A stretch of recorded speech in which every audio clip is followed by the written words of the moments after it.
My wife, together 12, married 7, is leaving me for someone she has known 3 months. A slight preface. My wife and her brother were very close when young. He got very into alcohol, went to prison for 10 years, went immediately back to drinking, then died in front of her. My wife, 30, and I, 33, started going to the gym together. We were loving the results of the fitness. It made sex even better and we couldn't keep our hands off each other. We felt as happy and close as ever. 3 weeks after her brother died, this guy chats her up at the gym and she immediately clicks with him. I was wary, but I trusted my wife. She is a sweetheart and never imagined her having the ability to have an affair. Last weekend we had one of the most romantic days and evenings we have had in a while. This week she decides that she cannot go on without finding out why she developed such a quick connection with this guy. We own a house and 3 pets. Her family and everyone we know are devastated and blown away, but she is dead serious. The woman I knew last month, last week even, has left the building. This is a living nightmare that I just want to wake up from. We did couples counseling 3 times, and have one schedule on Wednesday, but she has completely made up her mind and seems to have rapidly fell out of love with me. My life as I had known it is over. I just needed to get this all off my chest. Edit, wow. Thank you everybody for the responses. I did not expect such an outpour of support. I am reading every comment. Comments. Commenter 1. Nothing will soothe your pain right now, but I want to say this anyway. I was with my wife for 20 years, 2 kids. She slowly developed a drinking problem and it eventually, as I predicted for years, destroyed our marriage. Even now, 2.5 years later, I can't believe my life turned out this way. But I met someone new that I love, and am very happy. Your life feels like it's over but it's not. You will bounce back. You got this. Commenter 2. Oh boy, this is going to be a rough road ahead. She is looking for an escape and this guy is going to give her one. She doesn't like him, she likes the escape. She will 100% be back. Only you will know if it's too late. Commenter 3. This is exactly it. She's not looking to cheat. She's looking to get away from that trauma and grief. Run away and not deal with it. Update. I had a kind Redditor reach out to me over the weekend asking how I was doing regarding the above situation. The original post got a lot of attention so I figured I would give an update. My wife filed for divorce a month after moving out. During this time I did the whole online dating thing, which was way worse than I could have ever expected. Kept myself busy working out, building my own confidence, hanging out with friends. In general, it was horrible, but I was trying to keep my head up. I was in therapy, didn't jive with my first therapist, found a new one in December who I liked a lot more and am still seeing her. Mid-December, my wife calls me, crying, asking if she can stay in the guest bedroom because she has nowhere to go. I say yes even though she hurt me so badly, I did still love her. So things with guy at the gym turned very toxic very fast. I know the word narcissist gets thrown around a lot these days. This guy though it's hard to believe these subhuman pieces of trash actually exist.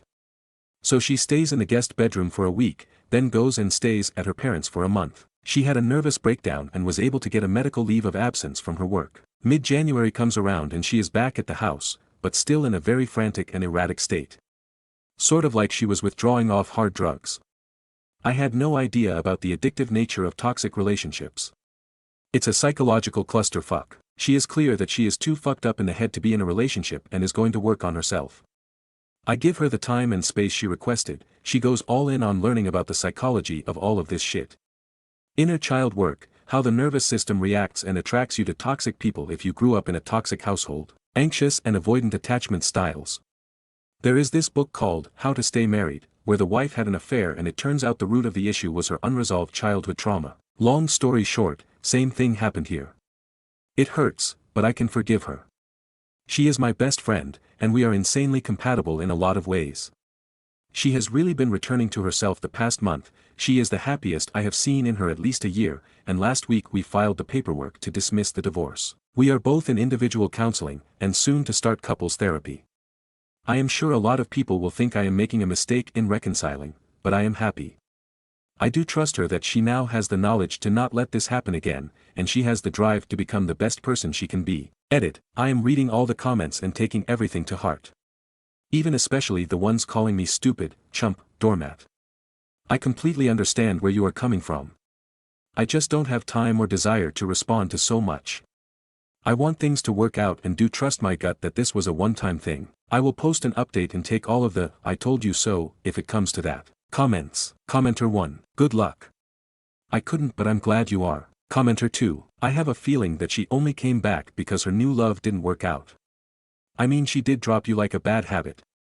Hopefully she is genuinely sorry for what she has done, but it will always be in the back of your mind. Commenter 3. She is reading books on how women manipulated their husbands into forgiving their cheating, and he thinks it is some big psychological breakthrough that absolves her from being a horrible person. New update. My wife cheated.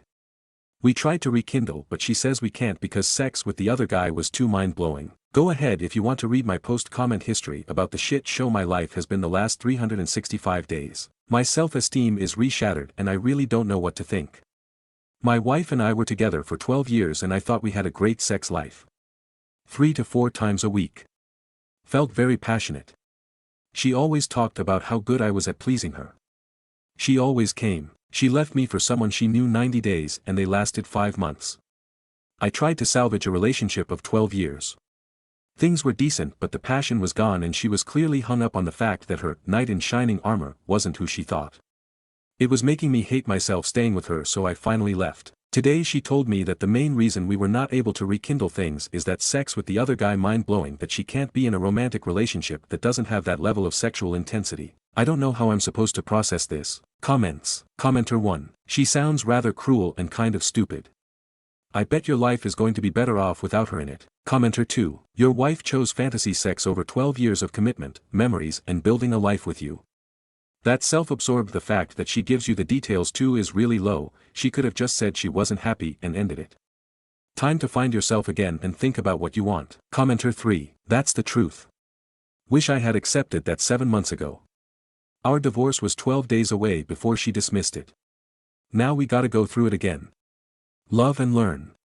I wish that were true. I'm leaving because of her hitting me below the belt. Last week I wanted to reconcile. Try and save what was once a loving and secure relationship. Her telling me that shit was the final nail in the coffin. One last kick in the balls to conclude a year of pain and heartbreak. I will be okay though. Yep, got that right.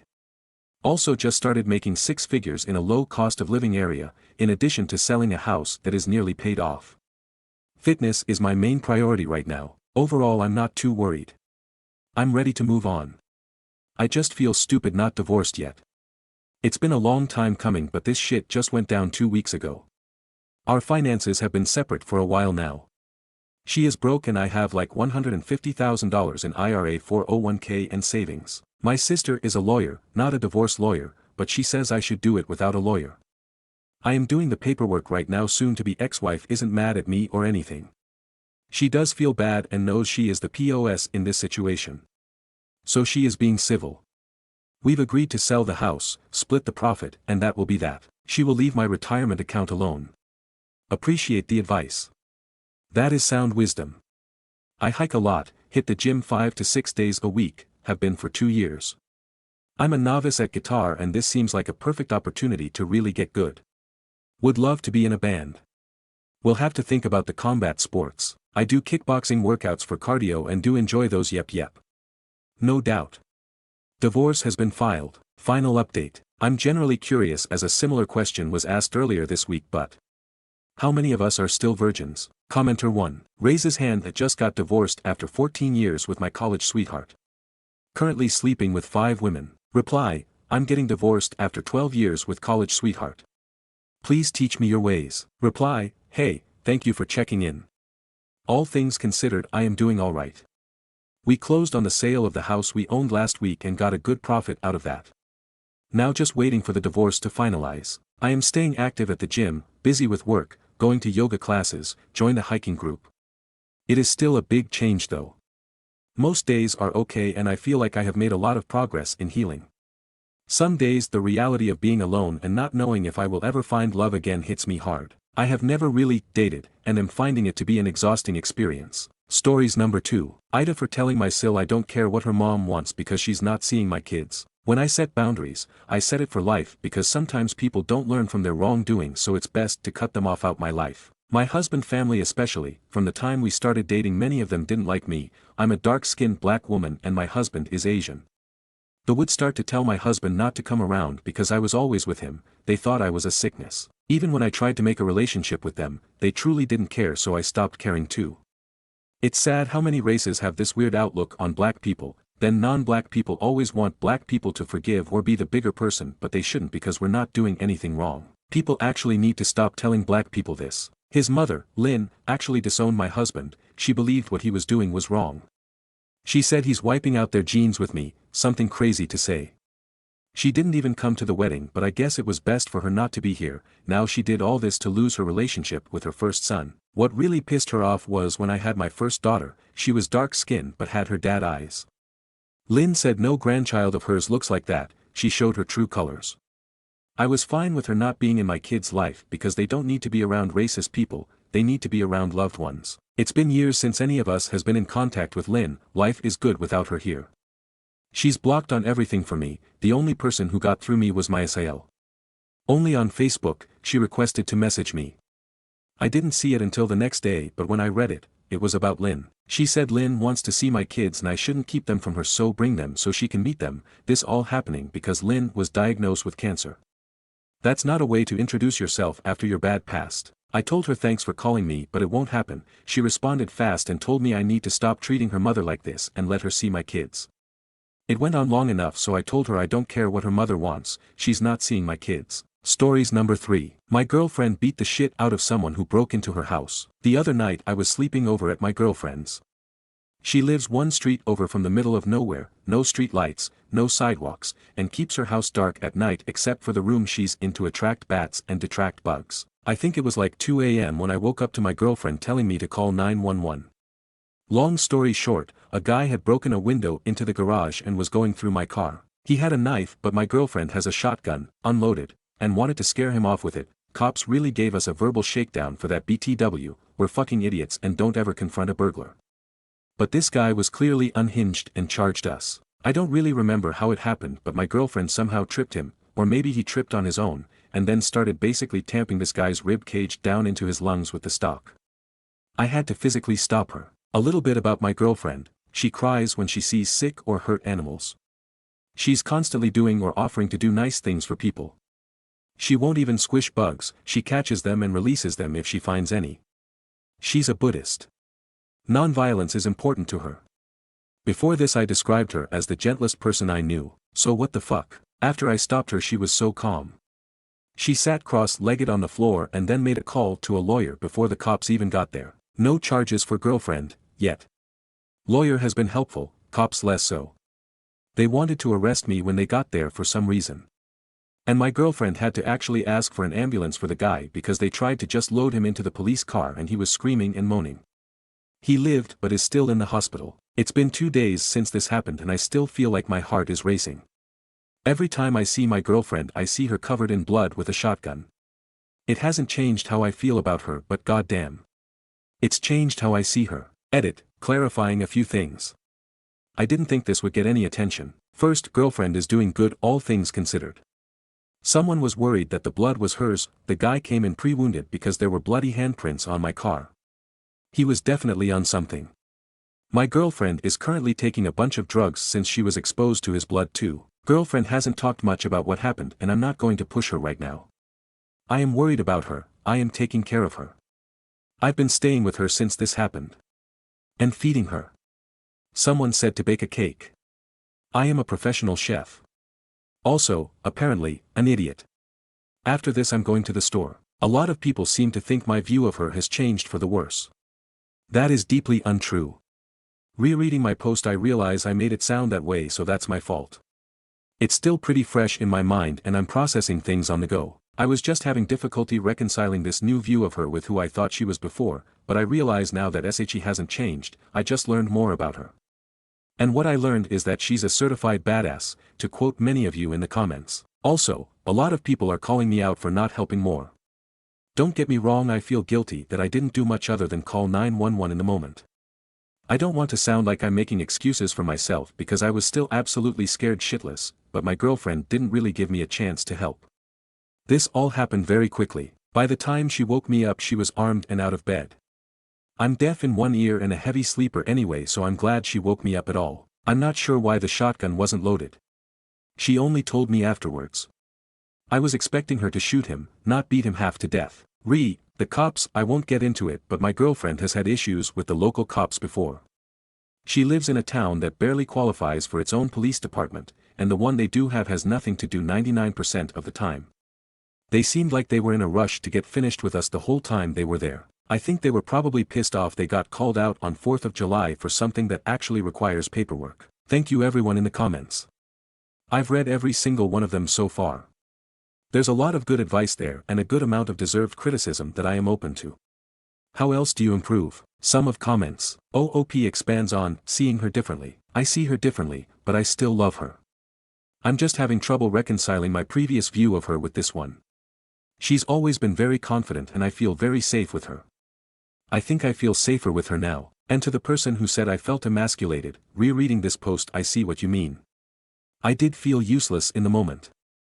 I wish I had done more. And I still kind of blame myself for letting her do that even though I know it's illogical. I'm working through it. We both are. But honestly my girlfriend seemed to have it handled and I'm more than willing to let her protect me. Person shrugging medium light skin tone male sign. We get that. Excuse me, he said no pickles meme from like 75% of the people who meet us. Feeling emasculated. I think they're, different commenter, right, that this is a part of it. It's something I'm going to have to work through.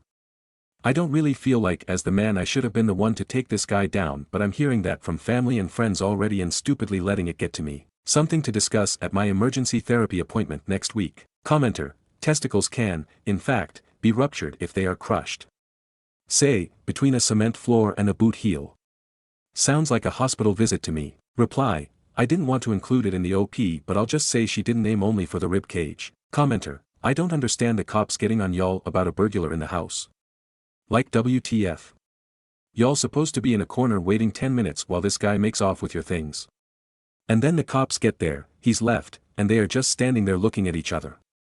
Police only help after a crime has been committed. But anyway I think your girlfriend was probably scared for her life. Reply, y'all supposed to be in a corner waiting 10 minutes while this guy makes off with your things. Yes, basically. And it took them 37 minutes to get there. Police only help after a crime has been committed. Bold of you to assume they help in that case too. Update post. I don't know if anyone remembers me but a while ago my girlfriend and I had a home invasion incident that culminated in her beating the shit out of the intruder. I'm tired of saying my girlfriend so I'm going to call her Diana. Turns out the guy was a drug addict from the next town over. He was in his 60s and he had an extensive history in jail and mental hospitals. Unfortunately about 2 months after my post, he passed away. We didn't know anything about why until we got a chance to talk to his sister, who insisted she didn't blame Diana and that the doctors even said that he probably didn't have much longer anyway. Diana was visibly distressed during this conversation so I'm not sure whether or not the sister just said that to comfort her. After that Diana went on a trip to a national park during a week she knew I couldn't take off and forgot her meds. She has seizures that look like mild psychosis magical thinking and ended up refusing to come home at the end of the trip. She kept saying that she felt like she couldn't leave the woods because she was certain there was something she needed to learn there that she hadn't yet, and when I asked her how long that might take, she said, some people take a lifetime. I asked if she was breaking up with me, and she said something about feeling like she was too attached to me, her house, her pets, etc. and that she needed to meditate on that for a while. I ended up going to her temple to see if anyone was willing to give me some perspective on the situation since she was seeing things through a Buddhist lens. It was the right choice. A monk actually drove the 6 hours out to her with me to talk to her in person since she wasn't picking up calls. I am so unbelievably grateful for that monk because Diana started taking her meds again and came home soon after. I've never been religious but I started to read the Pali Canon afterwards and that shit slaps. Diana was already volunteering her time at the temple so now we both go together when we can. All things considered, since then, things are back to normal and going well. We're both children of divorce so even before all this we were doing prophylactic couples counseling every few months, and for a while after we were going once a week. Diana has started seeing a therapist on her own as well which I am so proud of her for since she's always hated the idea of individual therapy. We also stepped up our home security game. Diana already had plenty of cameras, but now we have door window alarms and motion sensors. I also convinced Diana to get another dog, so now we have a 75-pound puppy. I know a lot of people were rooting for us to get married, but that's not going to happen. Legal marriage isn't something that interests us and it never has. But we did buy each other rings, and it's been a great comfort to have something physical to remind me of her on my person all the time. We're also considering having a small commitment ceremony next fall. Thanks again for all the feedback on my previous post. I got a lot of great advice, and some good criticism. I showed it to Diana and she got a kick out of the comments, and we had a little mutual cry over how kind a lot of you guys were. I asked her if she was okay with me posting this update, and she clucked at me and told me to do whatever I want online as long as I'm being nice, an anonymous LOL. So, hope this qualifies. Sum of comments. Commenter, only a matter of time until her next mental breakdown. Doesn't sound like she took any responsibility for it. Did you even get an apology and an admittance of wrongdoing? Reply, I wouldn't call it a mental breakdown. She has temporal epilepsy and forgot to take her meds with her on her trip. As I said in the post, her seizures resemble psychosis. But yes, she acknowledged that she made a series of selfish decisions that week, including not going back for her meds. She was struggling with causing someone's death and did it as a form of self-harm. That's why I asked her to go to individual therapy. She has serious issues asking for help, so that's what we're working on in couples counseling. TBH, both of us are working on it. I hated having to go to her temple to ask for help because I have the same issue. I was so grateful, but every second of that experience felt like I was somehow putting myself in danger for asking. So I get what it's like. Edit, thanks for the concern BTW. Commenter, if you don't ever want to be legally married, make very sure that you are each legally considered the other's medical power of attorney healthcare proxy. Have ironclad wills drawn up so that in the event of one of your deaths, the other isn't completely screwed over financially. Reply, yes, we've definitely thought about this before. We actually just did the will thing a few months ago.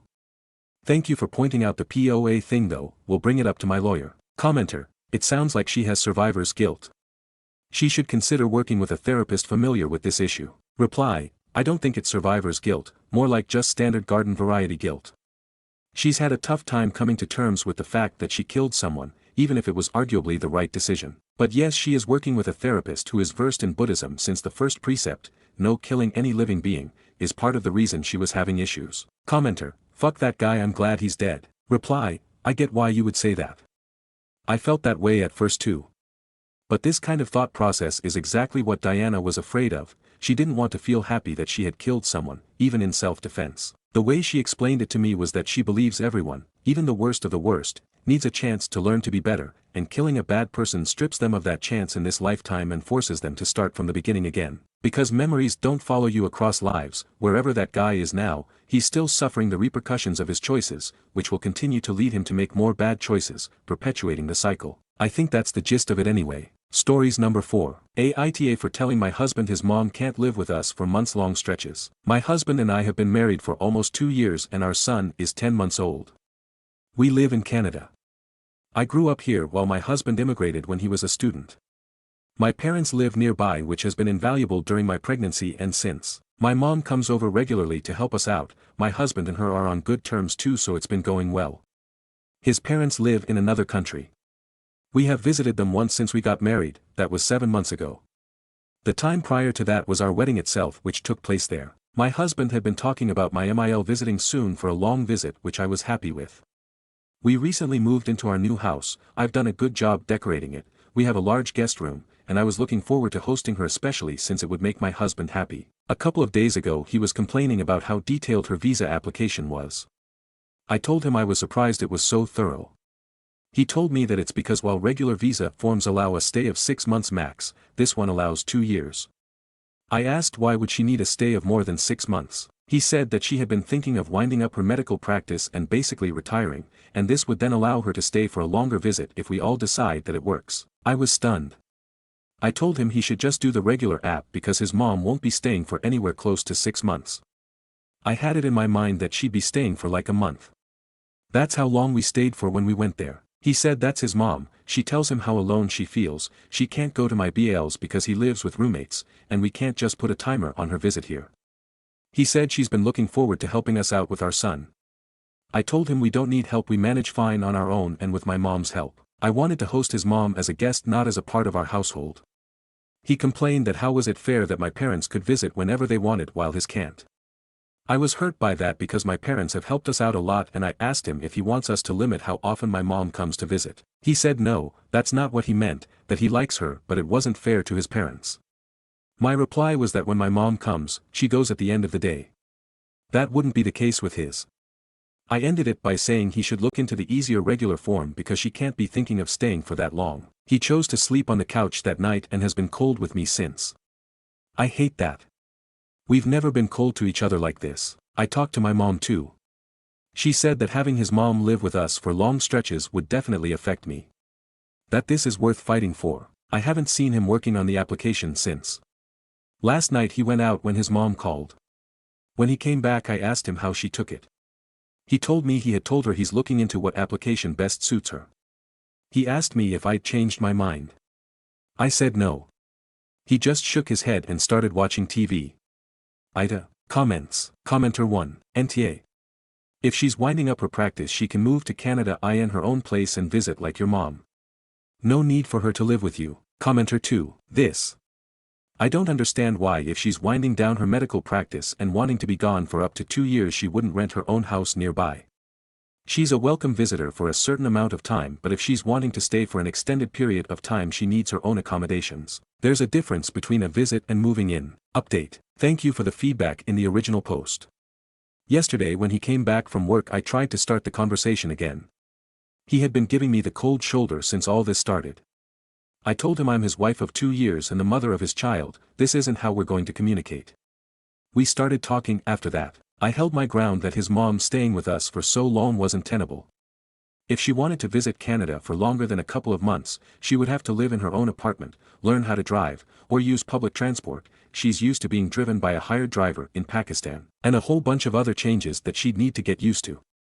That I don't see myself changing my mind on this so he needs to be honest with her and himself and not go down the "we'll keep our options open" route. He said that he knows her living with us for an extended stay would require some changes on our part, but he was asking me to do this as a favor to him, that I claim to love him, and yet can't do him this favor for his mom. I actually started sobbing when he said this, it was so hurtful that he was using this as a litmus test for our love.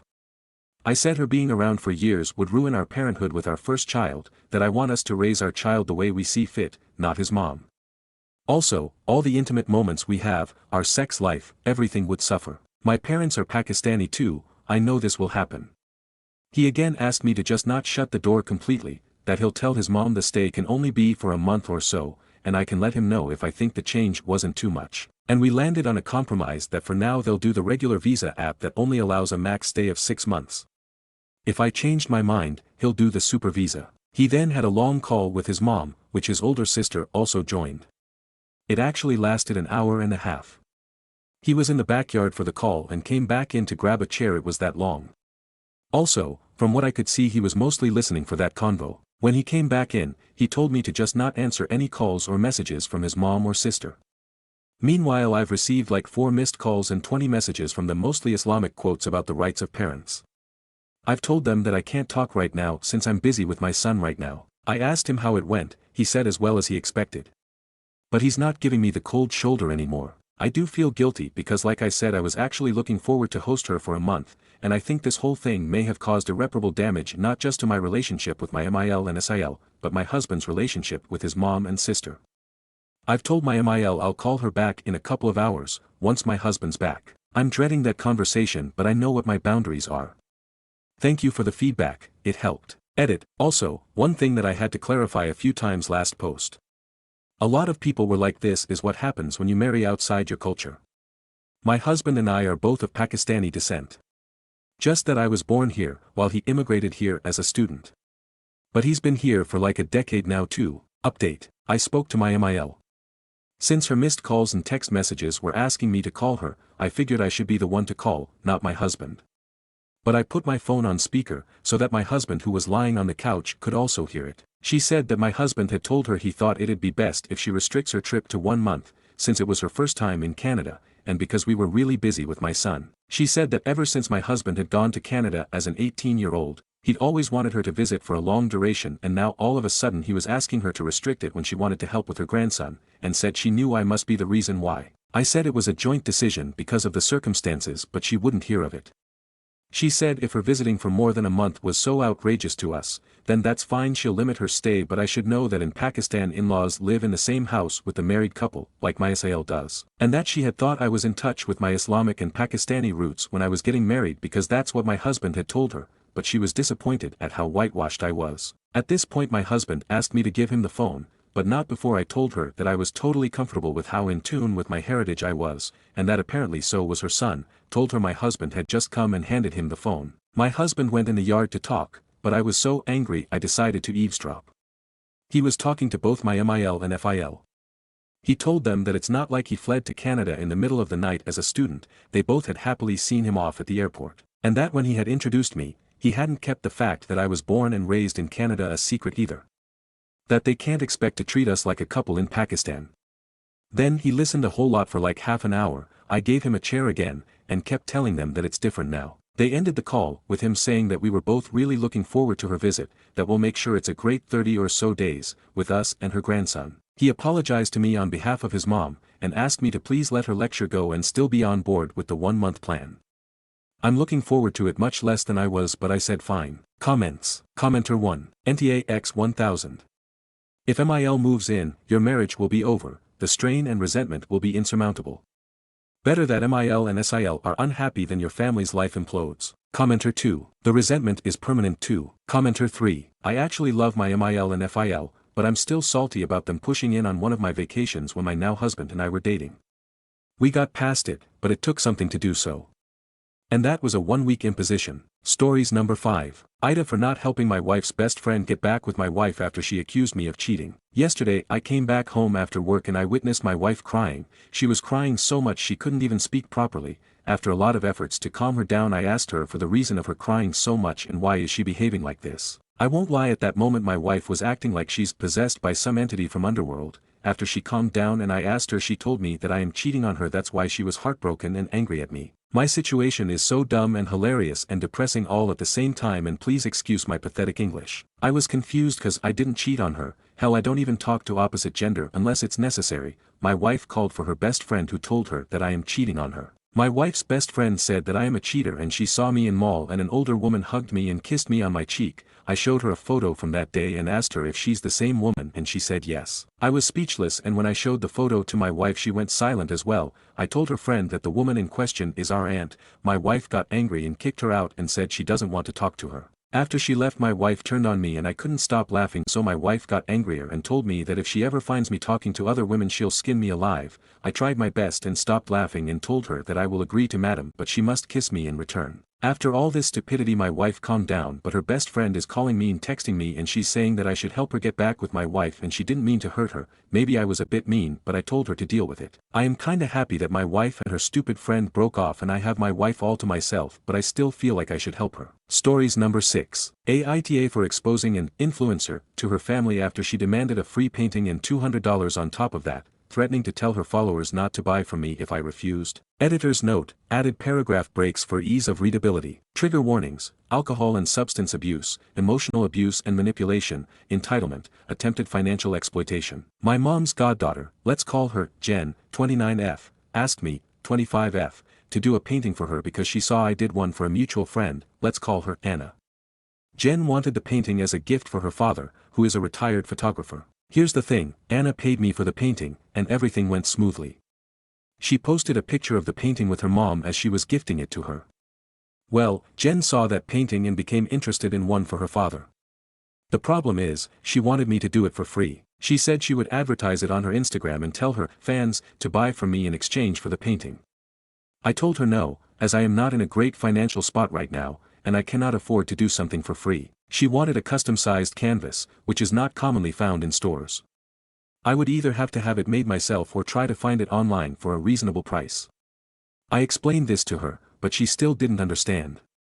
She said I already had the materials on hand and that she didn't think art materials were that expensive. She accused me of being greedy and not having a vision for business, claiming that her exposure would be more valuable than my art. She also said she wanted me to pay her $200 on top of the free painting, arguing that with her help, I would make so much money, and companies pay her to review things.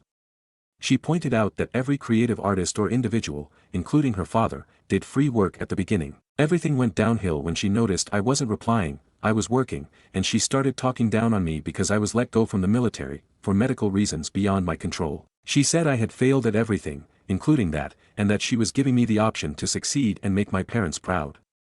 Since I wasn't replying, she called my mom to complain that I didn't want to do a free painting for her. As I mentioned, she's my mom's goddaughter, and my mom seems to have a preference for her. Mom called me back and demanded I do the painting for free. I became enraged. Jen's words about my parents not being proud of me stuck in my head, so I decided to draw a 2-second sketch and told her that was her free painting and to leave me alone. She became really angry and threatened to post on her socials, telling her followers not to buy from me and to ruin my art career. I've received a few phone calls from my mom, which I haven't answered, and some hate messages from what I assume are her followers. Aita for exposing her texts to her family, including the internet. Editor's note. Jen, hi. Girly. How are you? Jen, OMG, I saw the painting you did for mom and it's so cute. Jen, I want one for my dad. Same thing. The childhood house and him teaching me how to ride a bike. Jen, I would like it a bit bigger though. I'm thinking a 17 by 28 so you have enough space for the house and everything. Me, hi there. I'm good. I'd love to do a painting for you. I had so much fun painting that for her. Me, just FYI. A 17 by 28 would be more expensive since it's a custom size. Jen, what do you mean? Me, most art stores don't carry that size. Meaning I'd have to have it stretched on my own or have someone custom make me that size. Jen, but I mean it shouldn't be that bad. I've seen canvas and paint for $5 at Walmart. Me, yeah, but I'm just saying the cost will increase for you. Give me a second, and I'll calculate the total and provide an estimate for the down payment. Jen, well. About that. I was thinking that we could work out a great deal for you. I think the one who's going to pay me at the end is you, haha. Jen, you know my dad is a well-known photographer and knows everyone in Highland Park literally. He's going to tell everyone about your paintings. Jen, and I will post it on my Instagram. I have a lot of followers too that do what I say. So honestly I think with all that exposure, a normal person would pay $900. But since you're doing the painting I'll charge you $200 plus the painting. Me, what lol. Me, I'm sorry, but I can't afford to do a painting for free at the moment, let alone pay you to post it on Instagram. Jen, you aren't really business-minded are you? You just need to do one painting. Which will cost you next to nothing and with my help you'll be making thousands. Me, that's not true. The canvas itself will be like $180. Plus gesso and paint. Plus my time. Jen, you know dad started his photography business doing free photos hoots and see where he's now. You are no one. You gotta do it for free to be known. Jen, I know you're reading my messages. Jen, I know you want to prove yourself more now that not even the military wants you lol. Man. That must have been a huge hit for you and your parents. Me, I was discharged due to medical reasons, but it was an honorable discharge. Some things are beyond your control, and epilepsy is one of them. Jen, yeah but you failed at everything. Jen, you didn't hear it from me, but your mom told me she was disappointed in you. You have failed at everything. And I'm here trying to help you. Make her proud won't you? Have a win at least once. Jen, oh sorry. Maybe I shouldn't say anything mean you might get one of your seizures, cupcake. Jen, you aren't really cut out to be an entrepreneur are you? You aren't going to advance in life like that. Me, seriously? You called my mom to complain I wasn't doing your piece for free. WTH. I'm an adult and she doesn't support me or buys any of my art materials. Me, horo in the best loon do for from. MEP, here is the best I can do for free. Leave me alone now. Jen, lol you're so funny. Jen, so funny that I am about to tell all my followers on TikTok and Instagram about your treatment. Jen, you're a joke of an artist. Jen, the only people that buy from you are friends because they feel pity for you. Jen, now no one is going to buy from you. Jen, you're so dumb. Jen, you just screwed yourself big time huh. Jen, I'll make sure no one ever buys from you then you'll come crawling asking for my help. Then guess what? I'll say no. Because foo. Jen, have fun talking to some of my devoted followers. Jen, and you know what? I'm sure I can make the painting myself. You're a rip-off for wanting to charge for BS anyone can do. Loser. I'm sure now your mom is going to be even more proud of you. Ha ha ha. Me, I'm not reading all that. Bye. Relevant comments. Can OP make their own canvases? Reply, I'm sure it's not when you have the space and all the materials to make it. I'd need to buy a canvas roll, sisa, wood. Something I don't have and don't have the space to do at my home. So yes, it'd be expensive, for me. But I do agree. Once you have all that stuff is a lot cheaper. Top comments. Commenter 1, the more influencers who get exposed for the cons they are, the better. Expose away. Commenter 2, NTA. Yes, expose her. That's extortion. Commenter 3, OP should also show her mom, then ask if she is paying for the canvas, any supplies needed and the $200 fee to be promoted, which guarantees 0 commissions. Flat out no. I don't work for free. Update. Hi everyone. Just wanted to give a quick update. I did tell her dad about it. We had a brief talk, and he told me she's been acting out due to problems in her relationship, not sure if that's true. He also mentioned that she has been battling alcohol and substance abuse, which has made her more prone to picking fights. She has had recurrent issues, with family and friends complaining to him about it. He said it was his fault for always giving her what she wanted and for raising her spoiled. Either way, he assured me that he was going to talk to her and ask her never to contact me again. He also asked me not to tell her boyfriend about it, as they are on the brink of separation. Her attitude toward others is one of the reasons they are having problems. Her dad is a sweetheart, and he's currently going through dialysis. I told him it's fine as long as she never contacts me or my family again. As for my mother, I've never gotten along with her, so I've blocked her for now. I'm not sure if it'll be forever, but I'm trying to find peace. For those who asked me to expose her publicly, I am not going to do that. That was never my plan. I never said I would. I only said I would expose her to her family. I appreciate all the support I've received and those who have reached out to check on me. Y'all are great. I would appreciate it if you guys didn't DM me asking for usernames or if you are a news reporter. I really don't care, and I'm not here to get clout, as some say. I just wanted to know if I'd be in the wrong, and I got my verdict. This might not be the update y'all were wanting, but that's the only one I have for now. Top comments. Commenter 1, wow, she needs a new paintbrush for her life. Maybe one that paints better choices.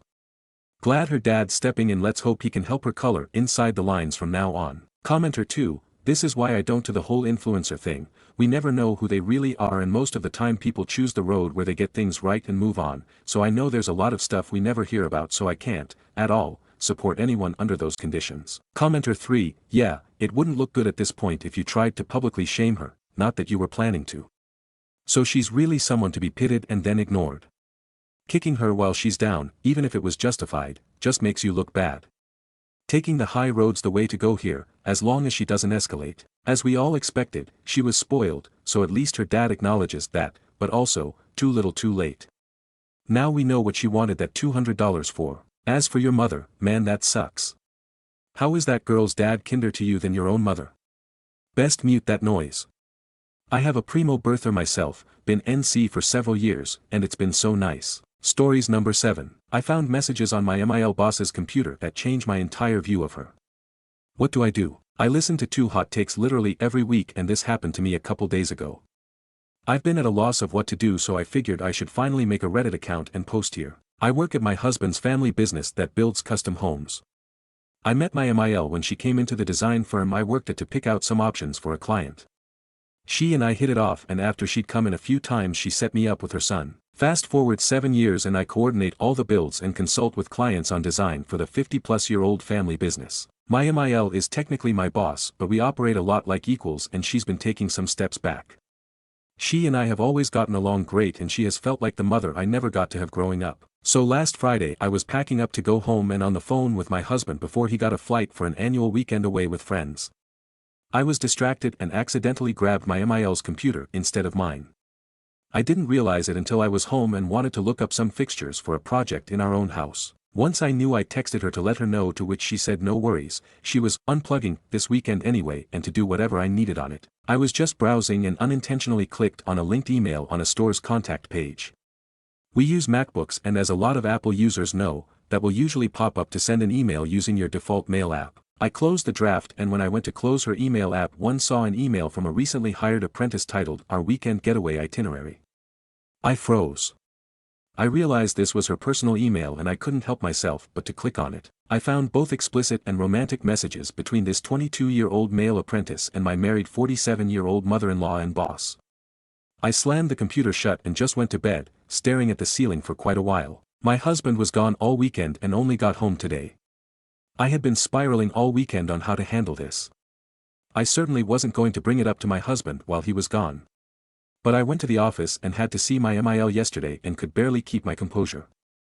I found every excuse to lock myself away in my office and be busy. So now my husband is back and I'm wondering what to do. Do I tell him? How do I even do that? Do I go to his mom and confront her? Do I go to his dad and tell him, help? Update. I shouldn't have been surprised by the amount of people who told me to keep it to myself and that I was in the wrong for snooping. Yeah, I shouldn't have opened up the email, but I did, so here we are. And here's an update. My husband knew something was wrong after he got home. He can read me like a book. I told him I found out something I shouldn't have and told him everything. He was mortified. But as some said, he's glad I told him because keeping it from him would be worse. He knew more about that apprentice than I did. He was the son of a family friend and she's known him since he was a teenager. Hiring him was a favor to said friend. My husband said he wanted to take him from there, which he did. He went snooping on his own. The computer is company property and he has ownership in it as well, and can log in remotely at any time. He took screenshots of emails going back with the apprentice over a year, before he worked here. Then of ones with someone else that were 2 years old. And then records of a second phone, and hotel reservations. With all that, he took it to his dad. I don't know how that conversation went, but I do know that they went to get him tested. To add insult to his injury, he tested positive. My FIL joined us for dinner instead of going home and we talked for quite a while. He was like a heartbroken teenager. He had no idea what was happening, but years ago he had suspicious of her talking to other men but didn't have any proof and they dropped it after a brief fight. But now with undeniable proof of multiple affairs, he said it's over. He also has a pretty airtight prenup that should make it a pretty easy divorce on paper. The family business is on his side and in the case of infidelity, she forfeits all ownership of the business and the house they built together. So I'm sorry to break it to you, coming clean didn't destroy my marriage or my career. I told my husband mostly because we don't keep secrets from each other, it's a foundation of our marriage. But it's almost like reasonable adults put blame only where it's deserved, on the cheater. My FIL is pissed, and simultaneously devastated, and plans to get his ducks in a row before serving her with papers. Stories number 8. I found messages on my MIL boss's computer that changed my entire view of her. What do I do? I listen to 2 hot takes literally every week and this happened to me a couple days ago. I've been at a loss of what to do, so I figured I should finally make a Reddit account and post here. I work at my husband's family business that builds custom homes. I met my MIL when she came into the design firm I worked at to pick out some options for a client. She and I hit it off, and after she'd come in a few times she set me up with her son. Fast forward 7 years and I coordinate all the builds and consult with clients on design for the 50-plus-year-old family business. My MIL is technically my boss, but we operate a lot like equals and she's been taking some steps back. She and I have always gotten along great and she has felt like the mother I never got to have growing up. So last Friday I was packing up to go home and on the phone with my husband before he got a flight for an annual weekend away with friends. I was distracted and accidentally grabbed my MIL's computer instead of mine. I didn't realize it until I was home and wanted to look up some fixtures for a project in our own house. Once I knew, I texted her to let her know, to which she said no worries, she was unplugging this weekend anyway and to do whatever I needed on it. I was just browsing and unintentionally clicked on a linked email on a store's contact page. We use MacBooks, and as a lot of Apple users know, that will usually pop up to send an email using your default mail app. I closed the draft, and when I went to close her email app, one saw an email from a recently hired apprentice titled "Our Weekend Getaway Itinerary." I froze. I realized this was her personal email and I couldn't help myself but to click on it. I found both explicit and romantic messages between this 22-year-old male apprentice and my married 47-year-old mother-in-law and boss. I slammed the computer shut and just went to bed, staring at the ceiling for quite a while. My husband was gone all weekend and only got home today. I had been spiraling all weekend on how to handle this. I certainly wasn't going to bring it up to my husband while he was gone. But I went to the office and had to see my MIL yesterday and could barely keep my composure. I found every excuse to lock myself away in my office and be busy. So now my husband is back and I'm wondering what to do. Do I tell him? How do I even do that? Do I go to his mom and confront her? Do I go to his dad and tell him, help? Stories number 9. My 22M girlfriend, 23F, is secretly visiting my abusive parents with our son, 3M, and doesn't understand why this upset me. We had a huge fight and I don't know what to do now. I didn't have an easy time growing up. My childhood was so fucked up that I sort of just put it all in a mental box and left it at that. Needless to say, I left my parents as soon as I could and then went no contact and haven't seen them since. There's several reasons I went no contact, and she seemed understanding enough when I told her that I didn't even want to tell my parents about their grandson.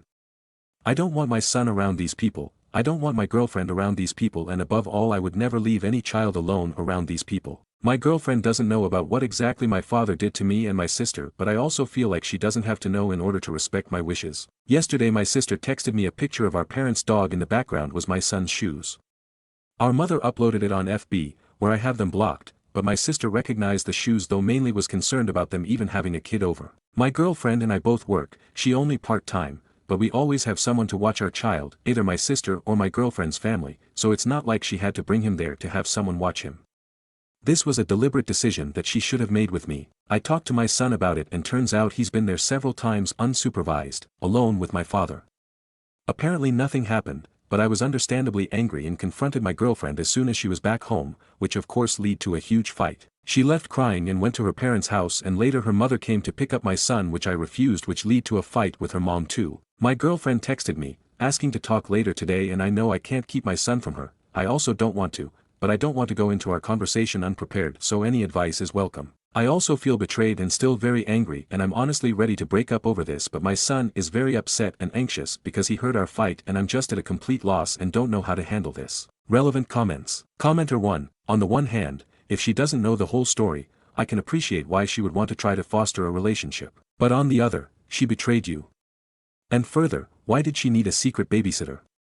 It kind of seems like maybe there's more to this if she was leaving him with them. Reply, even without the whole sorry I always felt like she knew enough about my childhood. I can understand it too, her mother also told me not to hold grudges and my father apparently has issues with his liver, wonder where that's coming from, so I should just take the first step and forgive them but this is my decision and she kept it a secret for months and essentially told my son to lie to me. I was so angry I didn't even think about any other reason why she would leave him there but you're right. I mean I kind of just assumed that she would visit them to rebuild that relationship because we have babysitters. OOP explains if he has documents or reports of the abuse from his parents and other significant details. Reply, yeah my sister and I have no proof of what happened and she wanted to get financial aid BC her PTSD makes it harder for her to work but her lawyer said it'd be hard to get anyone to believe her us. She gave up on that eventually. A couple people have suggested lawyers and custody agreements but I'm worried that my son would get to live with my girlfriend and her family if we did break up because I have nobody in my corner except for my sister while she's his mom and has a whole family to support her. Admitting to confronting what happened with my parents in the past is really hard for me which is why I never actually told her in detail and I think that was my mistake. I never considered that she'd wish for him to get to meet them. Up until my sister texted me the photo I had kind of just ignored they existed. Commenter 2, oh she taught your son to not trust you. That would be a reason to drag her ass to court for a custody agreement where she also has to sign that she will never go to your parents behind your back with him. Imagine a toddler who get told by his mom not to tell daddy that little kid was in an abuser's home unsupervised many times. Imagine grandpa would have done something to him but the kid had learned to keep secrets. That's horrible and manipulative.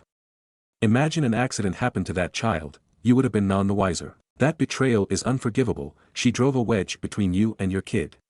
Nah, I would be done. Reply, I panicked when he said it was something he wasn't supposed to say. She apparently told him it was a surprise and that's why he had to say he was at her parents'. I wouldn't have been this upset had she cheated on me but she involved him, made him keep a secret and put him at risk and the more I've been thinking about this the more I feel like I just can't trust her anymore. Especially if something did happen and he just doesn't realize and I haven't asked the right questions or he doesn't have the vocabulary. Update. First of all thank you for all the comments and input. I didn't feel like I could even think when I made my initial post so it was good getting different perspectives. This will be a long post but I'll put a TLDR at the bottom. I did write that my girlfriend and I would talk that same day I posted but we didn't because I needed to sort myself out and I think she did too. She's been avoiding me ever since and requested we talk at her parents' place but I didn't want that so we didn't get to talk until yesterday while my son was at my sister's. Apparently in September last year my mother reached out to my girlfriend on FB asking how me and my son were doing. My mother is a very intelligent woman but highly manipulative. She convinced my girlfriend to visit them because my father is ill. My girlfriend said she didn't tell me because she knew I'd say no and she wanted to see what kind of people my parents were. She brought our son but didn't leave him alone at first, but their visits got fairly regular and she became comfortable with leaving him with my parents. He seemed fine, even seemed to like it there, so she didn't feel like he was in danger. The first time she left my son fully alone was when she went Christmas shopping. I think from what I had told her about my childhood home, she expected a house of horrors but according to her the place was clean and fixed up, the dog was healthy and my parents were nice. The thing is that she knew something happened to my sister. I never told her what happened to me which I now see I probably should have done. She doesn't see predators everywhere like I do and when my son didn't report anything negative she saw no issue taking him and leaving him there. It's pretty clear that she doesn't know anything about abuse and what it can look like. I don't understand how she could think she'd be able to spot the signs with this little knowledge. My father has been in contact with children most of my life, and while I don't know if he's done anything to them, my sister always said he knew how to make children feel at ease. Both my parents are very methodical and calculating, so I don't blame her for believing them, but I blame her for not discussing this with me. She went to visit them after talking to my mother for a few days. Meanwhile, I've lived there for 17 years and somehow she thought she knew better than me. Even when I told her some details about my childhood, she still tried to push supervised visits, saying my father was ill and my son had a right to meet his grandparents, which I don't agree with at all. The thought of children being around these people makes me sick, but she seems reluctant to agree to officially limit their visitation rights. I'd need her agreement, however, unless I want a court case. I also tried to explain why this felt like a betrayal, because this is not just about putting my son in danger, it's also about her going behind my back for months. What else would she be capable of? Then she told my son to keep the visits a secret, which is exactly what abusers say too. She did apologize, saying she made an honest mistake and feels like I'm blowing this out of proportion and that her parents think so too. Besides, our son is fine and I shouldn't have raised my voice at her mother and should be more grateful for what her parents have done for me and us over the years, which I am. I owe them, sure, but that doesn't mean they can just overrule my parenting decisions or get so involved. I feel like neither her nor her parents trust me or take me seriously, and it's so frustrating when the mother of your son is pretty much actively working against you. I don't think she can even grasp how terrified I was when I talked to my son about their visits. Again, I know it's my fault for not telling her everything, but I never thought she would do something like that. My past never really affected me much anyway. I never felt like there was a reason for her to know all the details. Honestly, I don't know if anything is resolved. I know why she made the choices she made, but I don't feel like she understands why I was and still am upset. She left after bringing up her mother because I got angry, and I know I shouldn't have, but I reveal something so big and just still don't get taken seriously. I want us to work and she agreed that it'd take a lot of work to get back to before all of this, which I'm not sure is even possible. I apparently deeply upset her and scared our son. True, I never wanted us to fight in front of him like that either, and I angered her family. I think for me emotionally all feelings for her vanished the moment I found out, so that's kind of where I'm at now. I wish we could make it work for his sake, but I don't want him to grow up with dysfunctional parents or with his parents fighting every day, so if this doesn't work out he'll need to get a lawyer. I'm willing to put in the work needed for us to stay together, but I've been doing a lot of thinking. We were so young when we started dating and had our son, and I'm not sure I ever thought about us staying together forever. I only stayed because I was living with them, and then I stayed because I didn't want to be a shitty teen dad, abandoning my son and the girl I loved, because I really did love her, I think. Also, I am partially responsible for her being pregnant in the first place, before he was even born. As for my son, I have talked a lot to him these past few days. I had taught him about touch and what's okay and what isn't, so I just hope it's true that nothing happened. He has also, apparently, not seen anything inappropriate. Our fight got to him though, and he knows I was sad and knows his mom is too, and I hope him and I talked it out enough and that my girlfriend gets to talk about this with him too. We might just sit him down or something. I'll need to talk to her about that. TLDR. My girlfriend went over to my parents behind my back since September after my mother reached out to her, arguing my father was ill. She gradually became more comfortable with leaving my son alone with them. As for why she didn't tell me, she said because she knew I'd say no, but she wanted to see what my parents were like. I guess she figured they weren't that bad after all, but she had backed herself into a corner that first time her and my son visited them in secret. It seems like she thought all was well and she had good intentions, repairing that relationship at least somewhat. She thinks my son has the right to get to know his grandparents, and she's reluctant to agree to take away their visitation rights. I don't think her and I are or will ever be on the same page about this. I don't feel like she understands what could have happened, what these forms of abuse look like or how they work. Her parents, this far, are also agreeing with her, but I haven't talked to them yet. She did apologize, but said I'm overreacting, and we agreed to work on all of this, but I'm not sure that will be of any use. At least our son seems fine. Edit. I feel the need to clarify a few things. Also, I see a bunch of people fighting in the comments and I didn't word things as clearly as I should have in the post. I went no contact with my parents when I moved out for good. When my girlfriend was pregnant we talked about my parents and I told her I did not want to tell them they were going to be grandparents and I did not want them to ever see our child. She agreed and that was it. Her and I have talked about my childhood prior to my first post. She knows enough about my living conditions to know it was unsafe for any child. She knows my father is a violent alcoholic and she knows about a lot of the crazy shit my mother pulled over the years.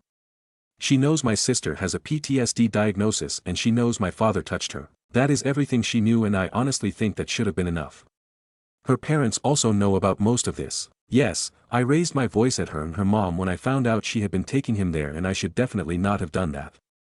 It's been really hard to stay calm when talking about my parents, especially with her refusing to listen to me. Our conversation on Thursday was very emotional as well, but I ultimately just shut down after I told her that my father has also abused me, and yet she still said, I don't see why we can't do supervised visits, and I don't even have an argument because logically he can't do anything with someone watching, but it still feels like I'd be trafficking my son even if he doesn't touch him at all, and I can't even explain why I feel that way.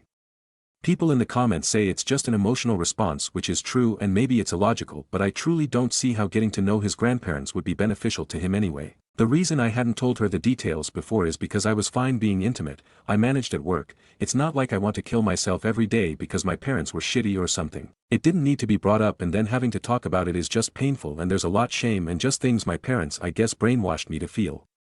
It felt even more impossible after how dismissive she was. Things have calmed down between us now, maybe it's sinking in for her now, even though she still argues that nothing happened and ultimately everything was fine, but it feels like that's just her inability to accept she's made a mistake, repeatedly. She said she really thought they were okay because they seemed normal, clean house and all. Their dog is not a ball of matted hair like our old one, everything being the opposite of how I described it. I don't think she'd bring him there behind my back again, but I obviously can't say for certain. We have not talked about this anymore. Maybe we need that right now so our son doesn't realize how bad it is between us currently, though I'm worried he knows anyway. I think we will separate though. I don't see us as future partners anymore. Her teaching him to lie to me, and her parents apparently told her that isn't a big deal, really scares me. I'm scared they will paint me as abusive or something because I really don't have much going for me when it comes to custody. She's the one with a functional support system, with people helping her look after our child, and her parents have the money for a good lawyer and can risk a lengthy legal battle. All of this, however, are things I need to talk to a lawyer about as soon as I find one. I'm not feeling anything for her anymore, not even anger. I know we can't stay together. I don't want us to end up like my parents. I don't want my son exposed to that, so I'm going to have to discuss separating with a lawyer and then decide from there. I think the best I can hope for is that we'll separate without much fighting and that we can co-parent effectively, which is also why I don't want to stir up any more arguments. I'll definitely take legal steps against my parents seeing him though, as well as taking him to a doctor. Relevant comments. Commenter 1, honestly, I think you should go ahead and talk to a lawyer. At minimum, they can advise you on whether there are any protections you can put in place when it comes to your family so your girlfriend can't just ignore your no without consequences. But given that she still doesn't seem to think she did anything seriously wrong, you're probably going to want to know what all your options are if you have to enforce them. I'm torn on whether couples therapy would be a good idea to get through to her that she can't just decide she knows better than you on this, including what is and isn't a big deal, or if you should just work with someone on your own on reinforcing boundaries and where and how to draw the line. Maybe start with the latter and go from there. Reply, I think couples therapy would be good so we'd have someone there to mediate and make sure we don't end up fighting. I'm just not sure how to afford that and a lawyer.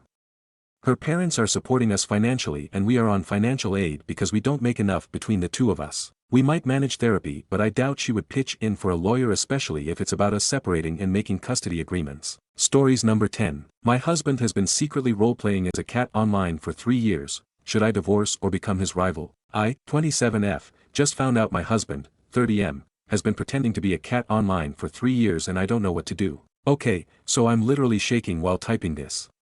My husband and I have been married for 5 years, together for 7. He's always been kind of quirky. Like he talks to our cat in full sentences, but I thought it was just cute or whatever. Last night, I was using his laptop because mine died, and I noticed his Reddit was still logged in. I know, I shouldn't have snooped, but something in me told me to look. Y'all. This grown man has been running a whole ass cat roleplay account for 3 years. He writes in first person as a cat. Like, human forgot to feed me today. Vengeance will be swift. Time to knock glass from high place. But that's not even the worst part. He's popular, like top posts, awards, thousands of followers. People genuinely think he's a cat. He has internet friends that think they're talking to some sassy British shorthair named Mr. Whiskers. He gets into fights with other cat accounts about territory and kibble brands. I went into the rabbit hole and this man has a full-fledged cat nemesis named Sir Pouncelot. They have beef. There's literal fanfiction of their rivalry in the comments. When I confronted him, he just sighed and went, "You weren't supposed to find out like this." Like. Find out what, sir? That I married Warrior Cat's fanfic roleplay Tumblr in human form? I don't know what to do. He's the love of my life, but I can't look at him without imagining him typing out mlem. The humans have displeased me once again. Do I divorce him? Do I make an account and become his rival? How do I move forward from this? Notable comments. Commenter 1. You're his wife, make an account and help him wipe Sir Pounce a lot off of Reddit. Commenter 2. If I found out my husband was doing this, I would marry him again. Commenter 3. Unless he's licking his nuts and coughing up hairballs while visitors are there, I think he's fine. I don't even get the problem. He didn't share his cat thing with you. Would you prefer he have a side piece? Commenter 4. Human has found out my secret. Must eliminate liability. Reply. NOO. Update. So yeah, here we are. Y'all might have seen his post. Yes, it's me, the wife who caught her husband living a secret life as a whole-ass feline in the digital underworld. When I first found out, I was ready to pack my bags. 3 years. 3 years of this man typing out, the humans have abandoned me once again, while I was cooking him dinner like a dumbass. But then I did something dangerous. I went through his account. I thought I was gonna find him flirting with e-girls or posting feet pics or something. What I did not expect was to find out this man is basically Cat Jesus on the internet. The way people worship him. He has lore. Enemies. A whole fan base. Y'all, there are people out there writing fan fiction about him and his rival Sir Pounce-a-lot like it's Game of Thrones for indoor cats. I wanted to be mad, but then I read one of his posts and it was like, human has returned home. She smells of lavender and coffee. I will forgive her for now. He's been writing about me this whole time. He even wrote a poem once titled, Warm Lap, Cold Heart, about how I wouldn't let him sit on me while I was working. I haven't known peace since I read that. Anyway, now I'm invested. Last night I made a burner account and left a comment on one of his posts like, Sir Whiskers, the night is long and the kibble bowl is empty. When will the rebellion begin? This MF replied in 30 seconds like, soon, yum one soon. I think we're gonna be okay, I guess. We'll update soon. And as for Mr. Whiskers, yes, he's real, he's my cat and we've had him for 7 years if I'm right. Don't get me wrong, I love cats, and Mr. Whiskers of course, but, for 3 whose years that my husband has been doing this roleplay, I don't know how to explain the mental gymnastics my brain has been doing for the past 48 hours. 3 years. 3 years. This man has been living a double life in the feline underworld while I've been out here thinking he's just playing Fortnite or watching YouTube documentaries about ancient aliens or whatever men do online. I asked him why he even started all this, and do you know what this grown-ass man said to me? It started as a joke, but the people needed me, the people needed him. I can't even look at him the same anymore. Every time he walks into the room I hear boss battle music in my head, but here's the worst part. I'm starting to kind of respect him. Y'all don't understand, he's literally a legend.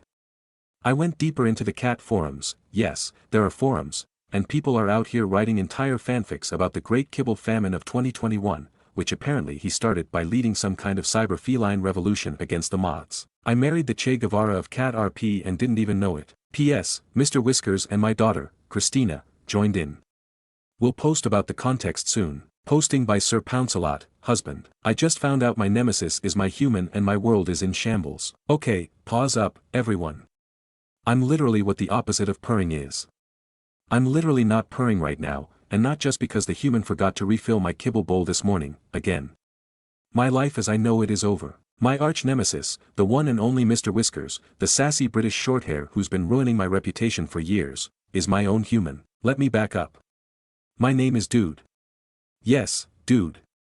It's a stupid name, but whatever, I didn't pick it. I did pick my alias, however, which is Sir Pounce-a-lot. I'm a majestic tabby with a heart of gold and a vendetta against that smug, tuna-stealing, glass-knocking Mr. Whiskers. We've been at war for years. He's always posting about how he's the supreme feline overlord and how I'm just a scrub who can't even catch a laser dot. Lies. I'm a laser champion, but last night, I was lounging on the couch, minding my own business, when I overheard my humans talking.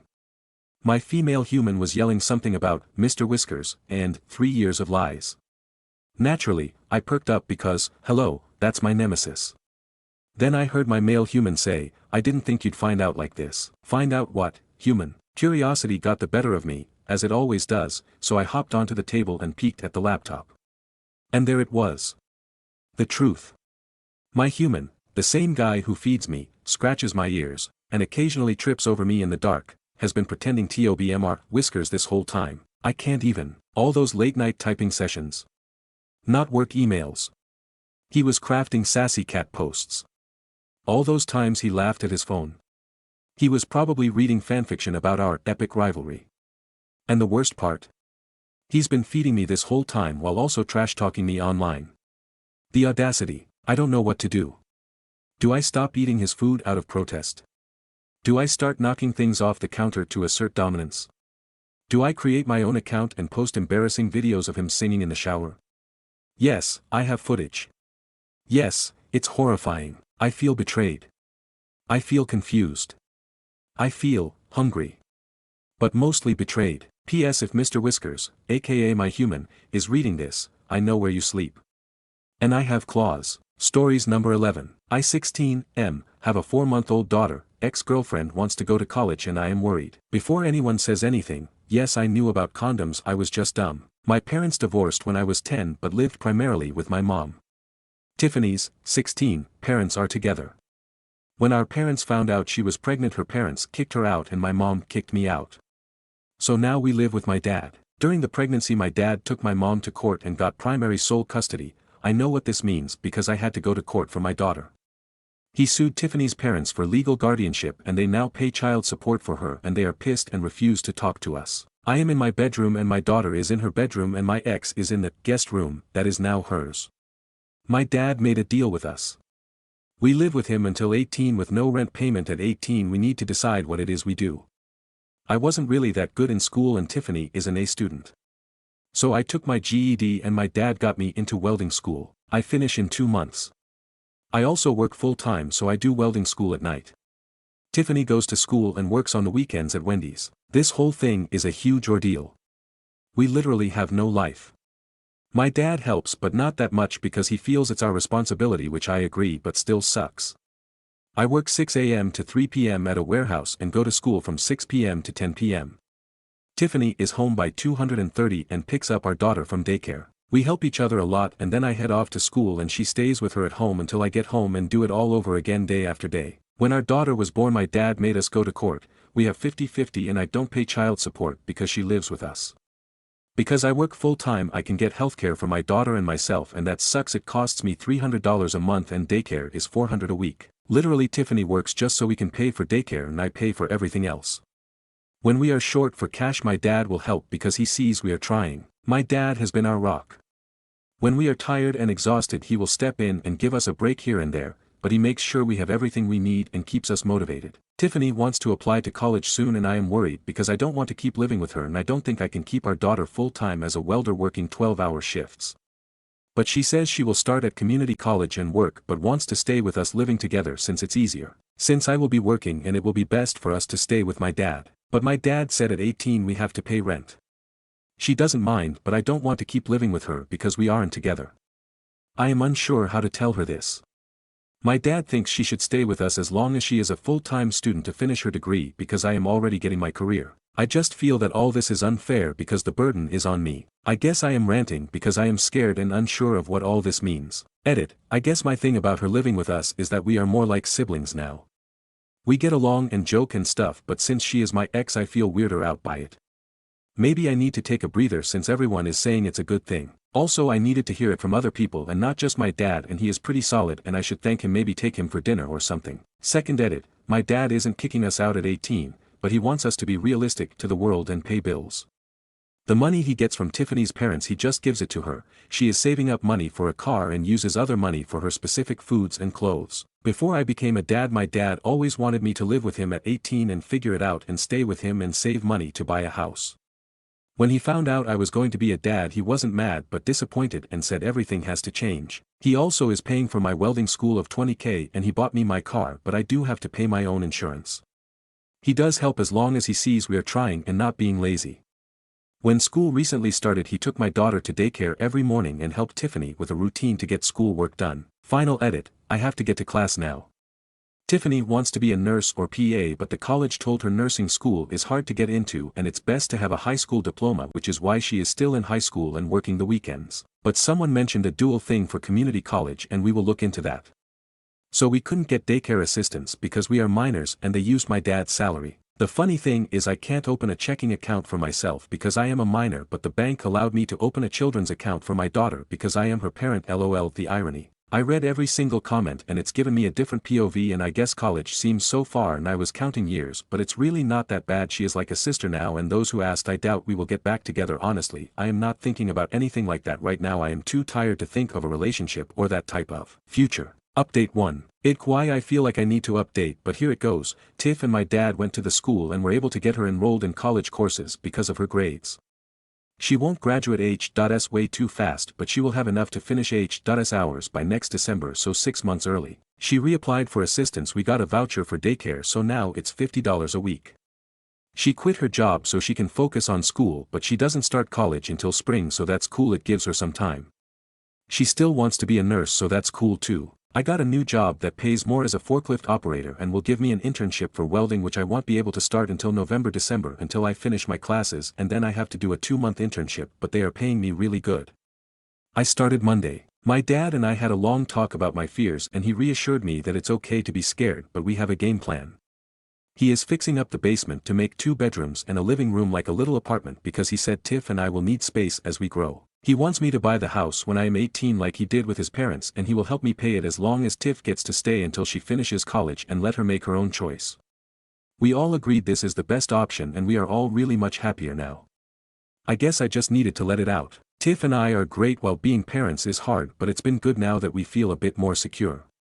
My mom and Tiff's parents still haven't spoken to us because we aren't married, which does make me sad, but it's okay. We have my dad. Tiff's grandparents bought her a car and said that's all they can do for her and not to contact them again until we are married. The car needs some work, but I am going to pay for it to fix it up.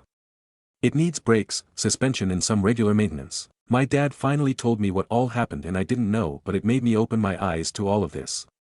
My dad met my mom in H.S 2 and they were together and got caught kissing.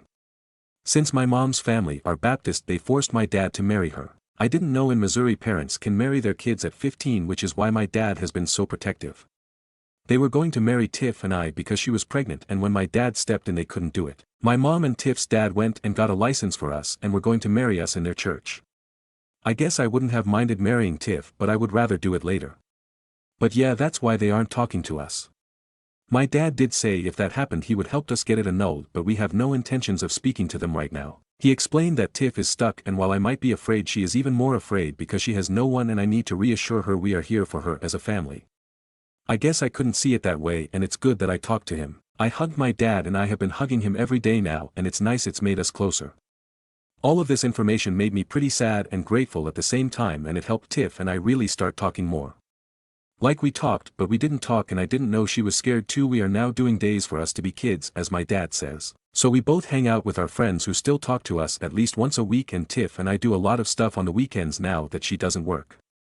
Like taking Jelly to the park and going for walks, and we did a pumpkin patch. Jelly seems to be happier too, and Tiff doesn't seem as tired anymore. Anyway, thanks everyone for the help, tips and encouragement. I doubt I will update again and just lurk for parenting advice. Edit. Just want to say thanks for thinking I am a great dad, but I don't believe it just yet. I depend a lot on my dad to help me. Tiff and I are trying. We do take parenting classes that they offer us a lot of advice, and we have made friends there, which is nice. But I don't think we would be this prepared without my dad. Also, Tiff is on WIC and we take parenting and co-parenting classes. It's my dad's rules. Update 2. Holy crap guys. I finally logged into Reddit and had tons of messages, and I found this post. I honestly just didn't expect this. I might as well make an update. Well, Tiff and I are 18 now. I first made my post 2 years ago, and Jelly is 2 years old as well. My dad is doing really good now. He finally has a girlfriend, and of course he met her at Tiff's community college. She is an admissions counselor. Tiff is in CC for nursing and killing it. She will have her associates in nursing and then head over for her bachelor's at some point, but yeah, she doing really good. I am a welder now and I make pretty good money. Tiff and I are back together. We started dating again this New Year's when she kissed me, and it just felt right. But she made it very clear we are dating, so she is in the basement, which we fixed up, and I am in my room upstairs, and she makes me text her if it's okay to come over. Haha, it's just a funny thing we do. Yeah, I am going to marry her. We go to family counseling 4 times a month, 2 weeks virtual and 2 weeks in office. Because of our schedule we found that this helps us. It's like couples counseling but not. I am not the best communicator, and this has helped me with stressful times with Tiff and Jelly. I feel like I aged the past 2 years. I definitely don't feel 18, I feel a bit older. Jelly is the most happiest kid and she literally lights up a room and I honestly just can't imagine not being in her life every second of the day. She loves Pa, that's what she calls my dad. She has him wrapped around his finger, he literally spoils her all the time. I really love being a dad to her. I love taking naps with her and how she is just a daddy's girl, she literally is my shadow. It drives Tiff crazy but she is also really happy. We do go out on dates to like dinner and movies, sometimes we just sit in the car and talk and laugh, mostly laugh. My dad has changed a lot and us four are really close, he is so much happier and I think his girlfriend makes him happy, like made him alive again. He's always doing some weird teaching moments, like if Tiff is irritated and walks away he will just say, "Well, an irritated woman tends to shop to get her mind off things, can you afford that? LOL." So yeah, he is constantly with his little comments. I haven't spoken to my mother at all and I have no intentions of doing so. Tiff's parents did come back and try to build a relationship with her but they always made her feel like shit, so she cut contact with them. My dad still wants us to buy the house and I told him we have no plans on ever moving out, so I told him I will buy the house when either I am 30 or when Tiff and I get married, and she said not until she graduates and gets a job. So no wedding bells for at least another 2 years. If you ask Tiff, she says she doesn't plan on getting married until she is 28, so it might be longer, haha. Update 3. He explained that Tiff is stuck and while I might be afraid, she is even more afraid because she has no one and I need to reassure her we are here for her as a family. Most excellent dad. Oh okay. TBH, this was the statement that made me wake up. At that time I just saw everything as a burden, I lived off of adrenaline and honestly the moment she said she was pregnant until I made that post everything was a blur. I was scared and just really confused about life. I was tired and I couldn't think, everything was a fog. Tiff and I talked a lot about how regardless of whatever happens in our future she is my family, we are a family. Being 16 I wanted to just be with my family, my mom walked away and it was just me and my dad and a baby and now a girlfriend. I know that sounds selfish but that is how I was thinking and really overwhelmed. With therapy and my dad it really helped me, I wouldn't say get over but really find my own voice and be myself and actually use my words. I just bottled everything in and when my dad said that it really did break through to me. My dad's girlfriend is pregnant, my dad doesn't know and she doesn't know he is going to propose and I am so happy and I need to get it off my chest before I explode and accidentally tell them. September 11th, 2023, 5 months later. My dad, 38, has been trusting me to not spill the beans that he is going to propose to his girlfriend, 33, let's call her Kay, on his birthday in 2 weeks. I helped pick up the ring when it was ready and have been hiding it for a month. But Kay spent the weekend with us and was acting very moody. I don't want to make it sound bad because it's not, but she usually is an early riser and very bubbly, but this weekend she seemed very tired and different. I heard my dad yell down to the basement, "We will be back." I yelled back okay. I went upstairs to get some snacks out of boredom and went into the guest bathroom not thinking anything about the door being closed, and she was there staring at a pregnancy test. We locked eyes and I immediately shut the door. I waited for her to come out or say something, but then I heard her crying and I knocked and opened the door and she looked at me and said she's pregnant and started sobbing. My first reaction was to yell for joy and then reality hit. I am 18 and my dad will be starting over and I have a daughter and my dad is a grandpa already. She asked me to keep it a secret and she believes she is about 9 weeks pregnant, she would have to check, but yeah. I am finally going to be a big brother. I can't tell him and I can't tell her of the all-around great news. I told her to wait until his birthday because he would love it. I know my dad, he is going to be ecstatic, probably scared but definitely excited. My dad has helped me become a pretty good father and even a good partner to my girlfriend. He's an awesome dad and grandpa, now we both get to be dads together. I can't wait to tell him, did you check the baby's diaper, lol. Sorry, had to get this off my chest. I can't tell my girlfriend, my dad or my future stepmom. Edit, let's clear the air.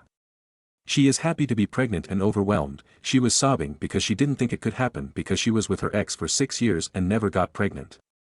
Also, yes, I am 18 almost 19 with a 2.5 years daughter, and my girlfriend and I live in basement of my dad's house. Update, I survived dinner and Kay brought up a baby and my dad laughed saying, "Oh man, that would be awesome, but it's not in our cards." This is because Kay believed she couldn't have babies, and mentioned maybe adoption or more grandkids.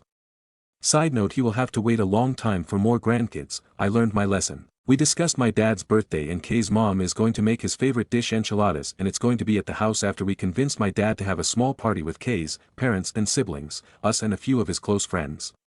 She thinks she is going to surprise him and he is thinking he won by having her family here. I feel like this is going so well and I will update everyone when it happens, but I do appreciate the forum to express myself.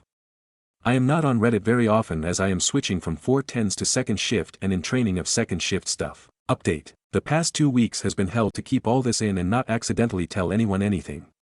But this is how it all went.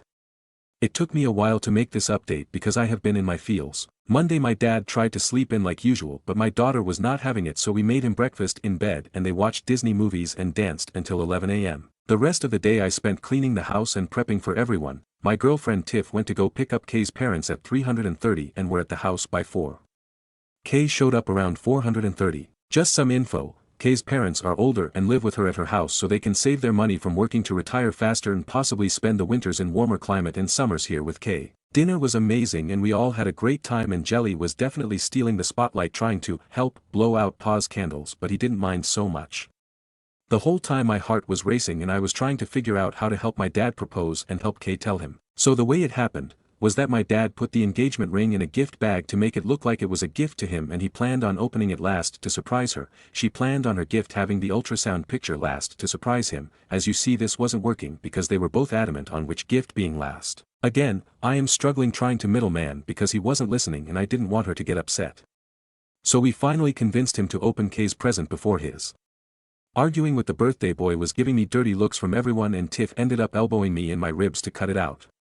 I was stressed. So my dad opens Kay's gift and sees the ultrasound in a frame but didn't look at the name or anything, just the ultrasound, and he stared me down and then looked at Tiff and yelled, "You're pregnant.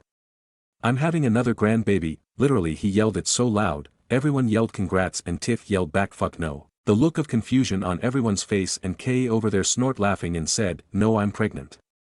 My dad just blank-faced stared at her for what felt like eternity, which was really like 10 seconds, and asked, "Are you sure?"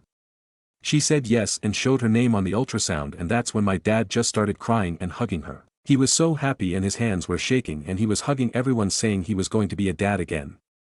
I nudged him and he quickly ran to get his gift and got on one knee and proposed.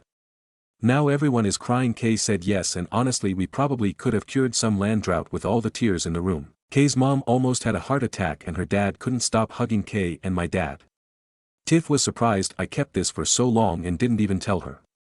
I did ask for them to not stress me out like this if they planned a gender reveal and to just give it to someone else, lol.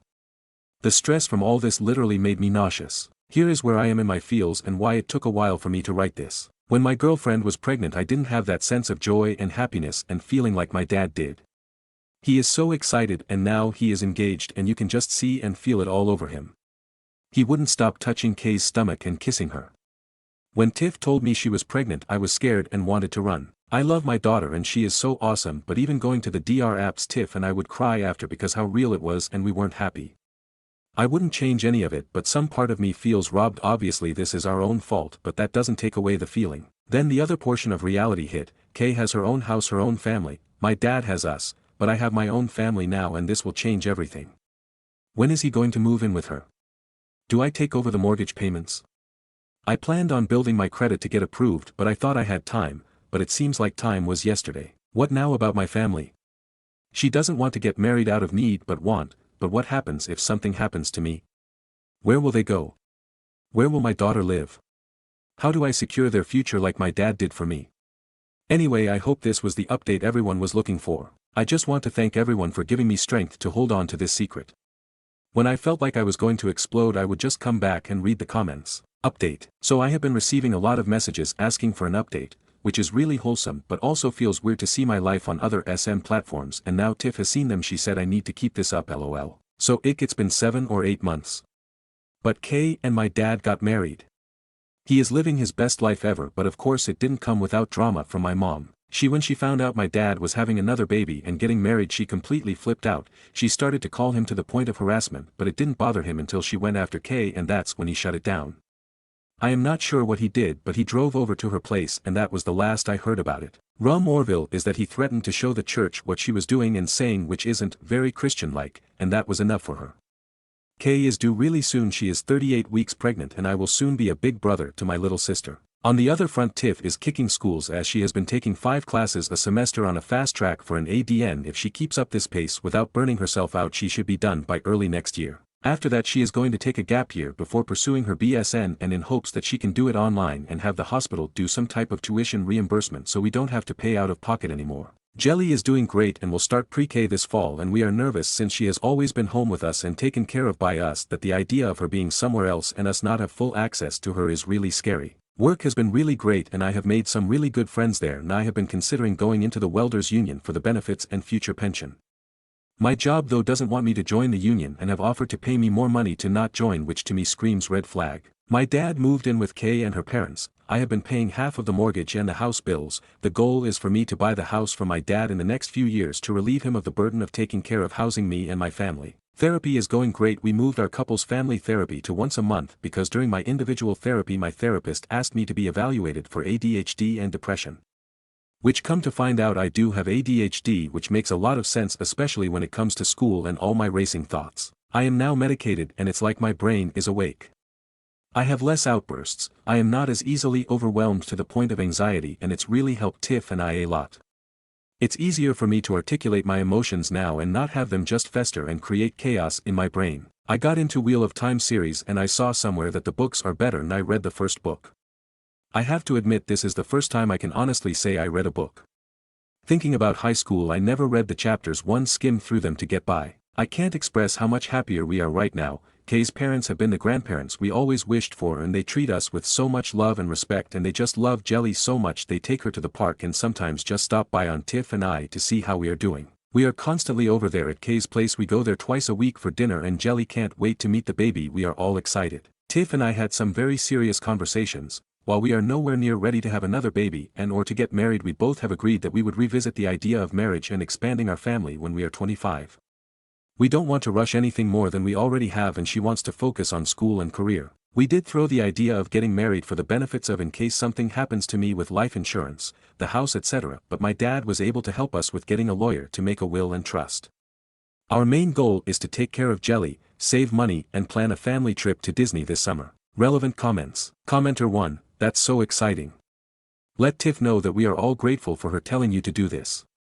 You should always listen to her, she seems really smart, especially about doing a gap year and then continuing towards her BSN. And as a fellow guy who was diagnosed with ADHD after I finished school as well, congratulations on finishing that book. That's an accomplishment I respect. Reply, yeah, I was pretty proud of that. I realized I had to reread the sentence over and over. It was like I didn't know how to read. I read the sentence, but I wasn't reading, I was just saying words in my head. It took me around 2 months to read it. I kept getting frustrated and my therapist said I should read out loud until I get used to reading. New update. I bought my dad's house and Tiff and I are married. Hi everyone, there has numerous requests for updates and I still can't believe how many internet strangers are invested in my whirlwind of a life, haha. Now before anyone asks, no, she is not pregnant or anything, but Tiff has been working at the ER as a registration person so it can help with clinicals and knowing people and getting a good rotation. Well, after Christmas Tiff got really sick and she couldn't kick this weird cough she would get at night. It got so bad we took her to the ER and they just said she had a bad upper respiratory. She was taking steroids and an inhaler, but it still got worse. Finally, after she passed out at work, she was diagnosed with walking pneumonia and had to stay in the hospital for 2 days because of how bad it was. At the hospital they asked for her next of kin and wanted to call her parents. My dad tried showing the guardianship, but since we are no longer minors we are technically not her next of kin.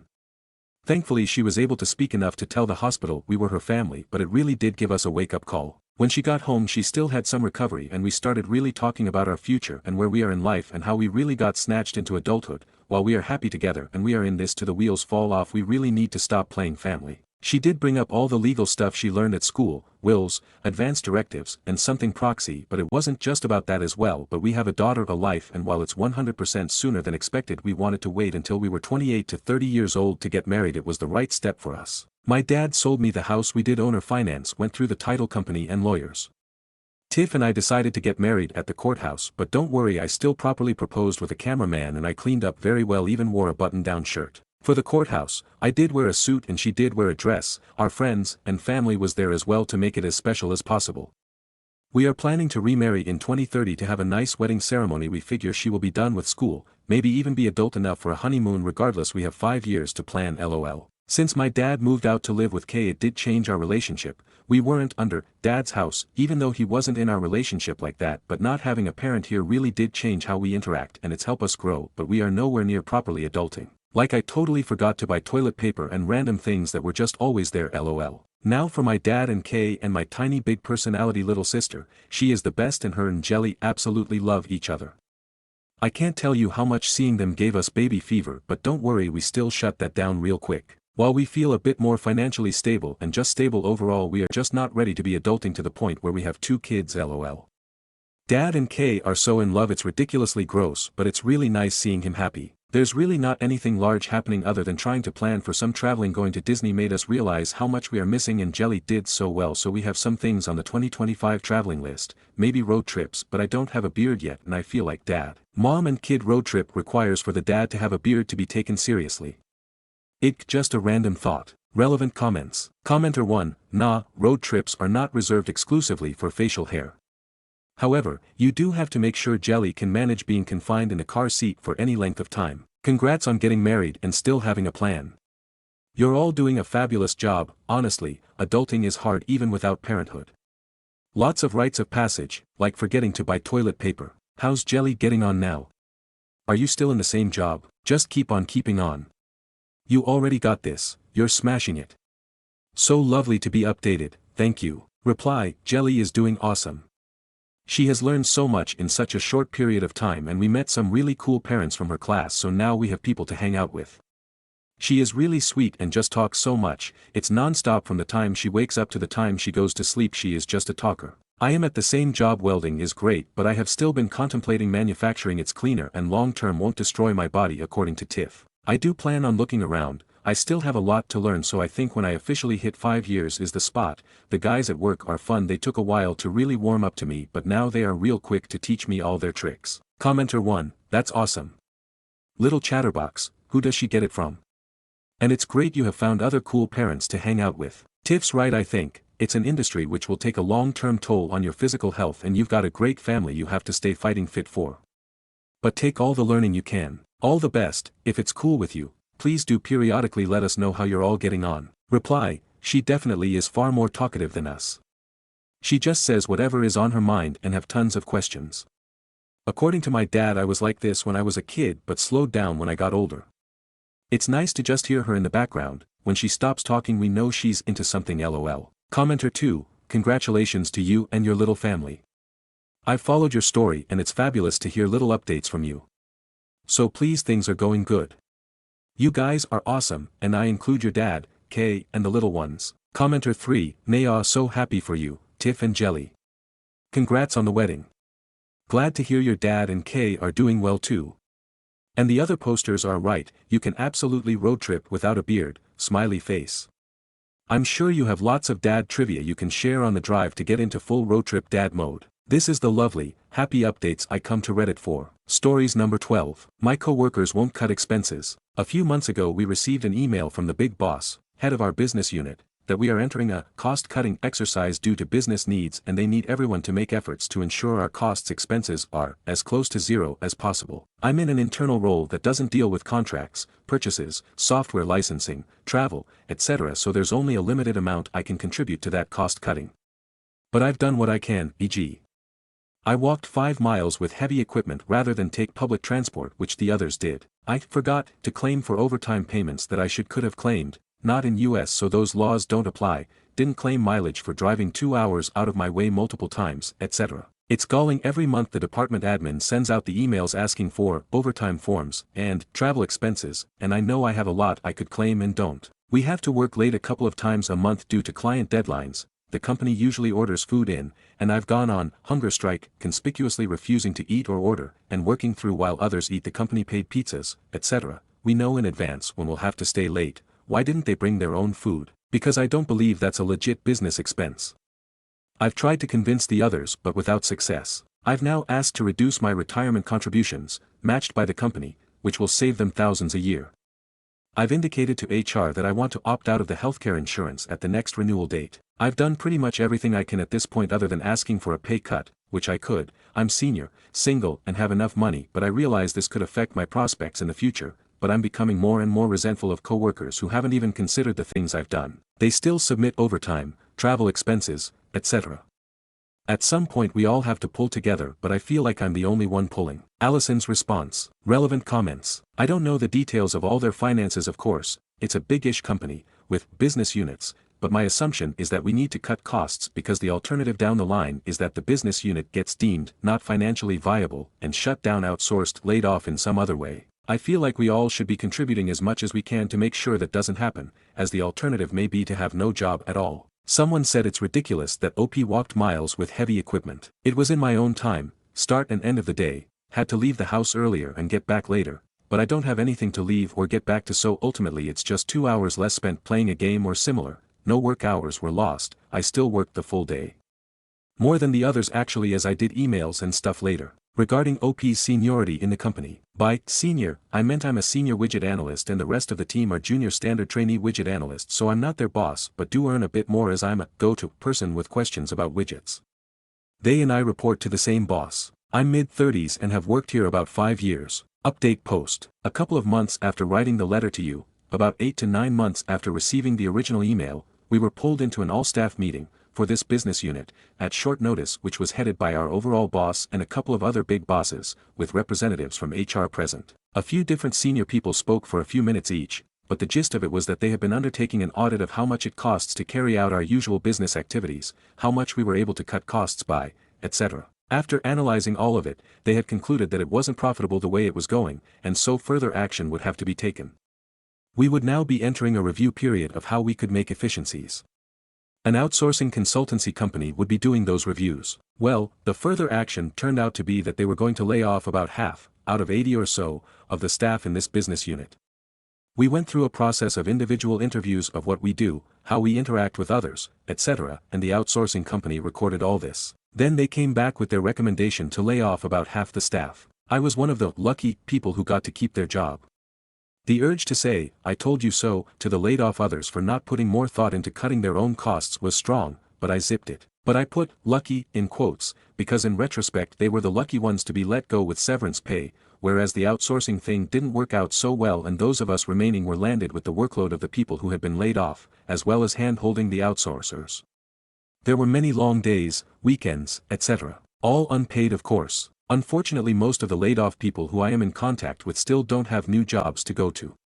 Partly it's because one of the things they did get right in the laying off process was to keep the strong performers and lay off the weaker ones, who by nature were less able to get new roles in a short time. I feel guilty about that every day, like, what if I could have done more to convince them to help cut costs? For my own situation, I left there for a new role outside that company a couple of months ago and I'm still wondering if that was the right decision, as the people remaining are struggling even further now. And to answer some of the questions that came up in the comments, I was senior, in the sense of being slightly more senior in my role than the others, not in a management position or in age. I am not suffering from anything affecting my thinking processes, that I know of, as it turns out that I had correctly picked up on something being amiss. I know that in general, disappearing, overtime or other costs of projects, so it appears that they are less costly than they actually are, is counterproductive for the future, due to the need to make budgets and stuff, but my hunch that they were looking for, right now, viability, even if there were a few unacknowledged fudges in there, was on the money. Yeah, rationally I realize it was too many sacrifices, and based on some of the other comments, I know it's a small amount relative to the amounts of money a business is typically dealing with, as the scale of a business is 100x or more compared to my personal finances. The reason I felt that I should carry out these small cost-cutting endeavors, although I knew they were small relative to the whole, was something I had to dig quite deep to identify, as I really did it as just a knee-jerk reaction originally. On one hand, it's like recycling, etc., where any individual person won't save the planet by putting their glass jars into the recycling rather than the trash, but you need the accumulation of everyone's efforts to have any effect. Each person just contributes what they can, and I feel like I tried to contribute more than would be expected of me. But on the other hand, I know, rationally, that $500 in expenses that I forgot about is not even a blip on the radar of the finance people. Ultimately, I just needed to feel like I was doing something, rather than doing nothing.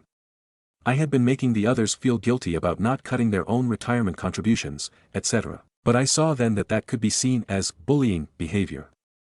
I was suspicious of the HR people who didn't question any of this, actually, though. I took into account your response from the original answer and I did dig deep as to whether I was just projecting from a previous past bad experience or whether there was actually some deeper need for cost cutting here. I still don't know if I was oblivious or I just didn't see the signs, as I had a lot of other things going on in my life at the same time, a difficult housing situation where I may be evicted at short notice, etc. I did quit the hunger strikes, etc., in the sense that I stopped overtly sitting and rejecting the company-ordered pizza, since, as you said, people were quite resentful about that and said so, explicitly or almost. But I didn't order anything for myself on the subsequent occasions this happened, and I'm still disappointed that my coworkers held their hand out for pizza instead of planning ahead and bringing some food with them when they knew they would have to stay late, almost as if they were still planning to take advantage of the company. Comments. Commenter 1. You has some serious Stockholm syndrome to the point where she's even still blaming her coworkers for her former company's failing. OP, your coworkers weren't taking advantage of the company because they ate company-purchased pizza.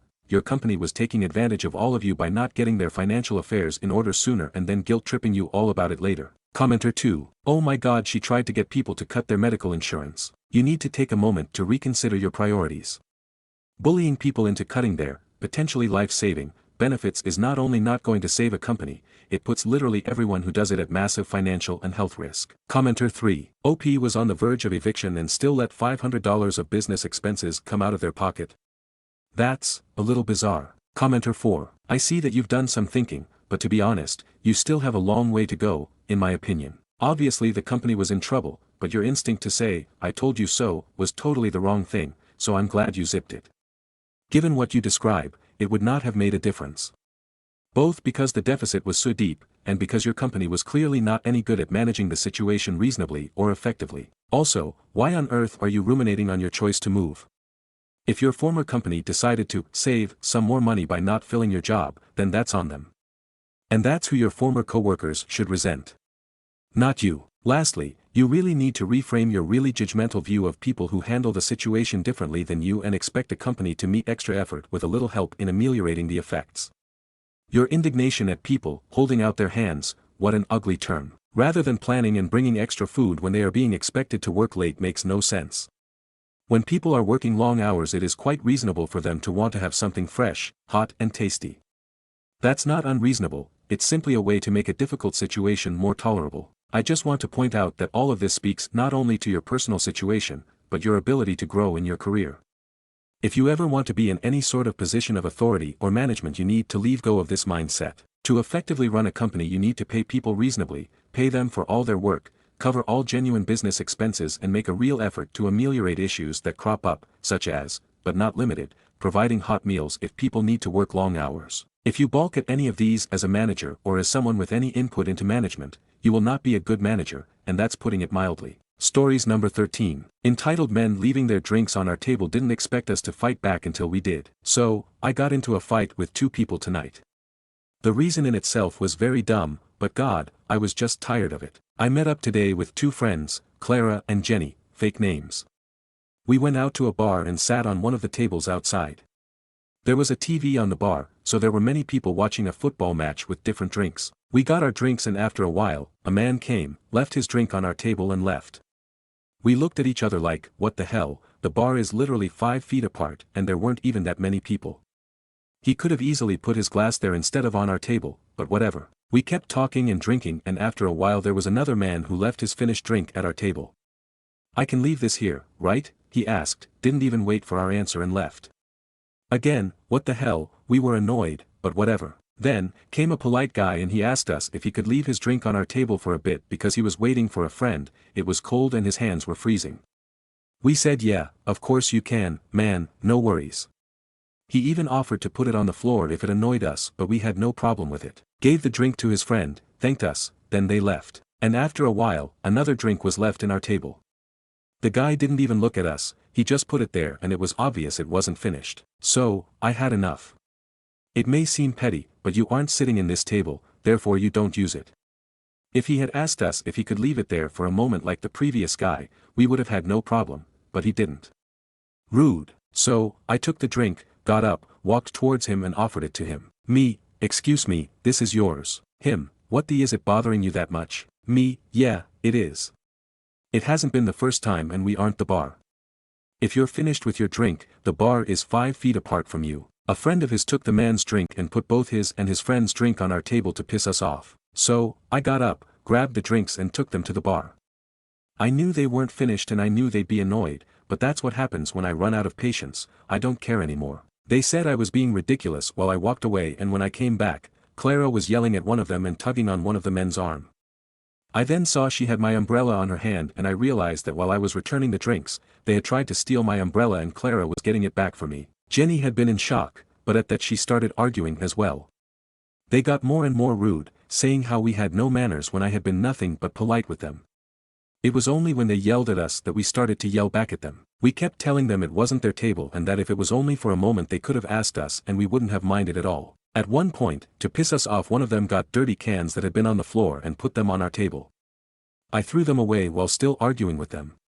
One of their friends apologized to us and looked so embarrassed. They went away for a bit and one of them came back for more, until we pointed out how he was a grown 50-year-old man harassing and arguing with women in their 20s over a table and a drink. The friend that had been supporting knew at that moment that they were embarrassing themselves, because he came back and told him, "Come on, man, you're an adult. If you want to watch the football match on the TV, then fine. And if you want to get a drink and there aren't any tables left, then that's a you problem." If they had asked like the third polite guy, we wouldn't have minded, but instead they blew it up because that's how drunk and bored they were. There were even people on our side telling them to leave us alone. I feel a bit silly now that I have a more clear head for how I behaved, but God, I was just so tired of people using our table as if it was theirs at that moment. I never insulted them, BTW, when I say I screamed at them I mean that I kept remarking how it was our table and to leave us alone. Edit 1, I'm seeing a lot of comments saying the staff should have done something or wondering why we didn't tell the staff. First of all, in my country, there aren't bouncers at bars, they are at discos.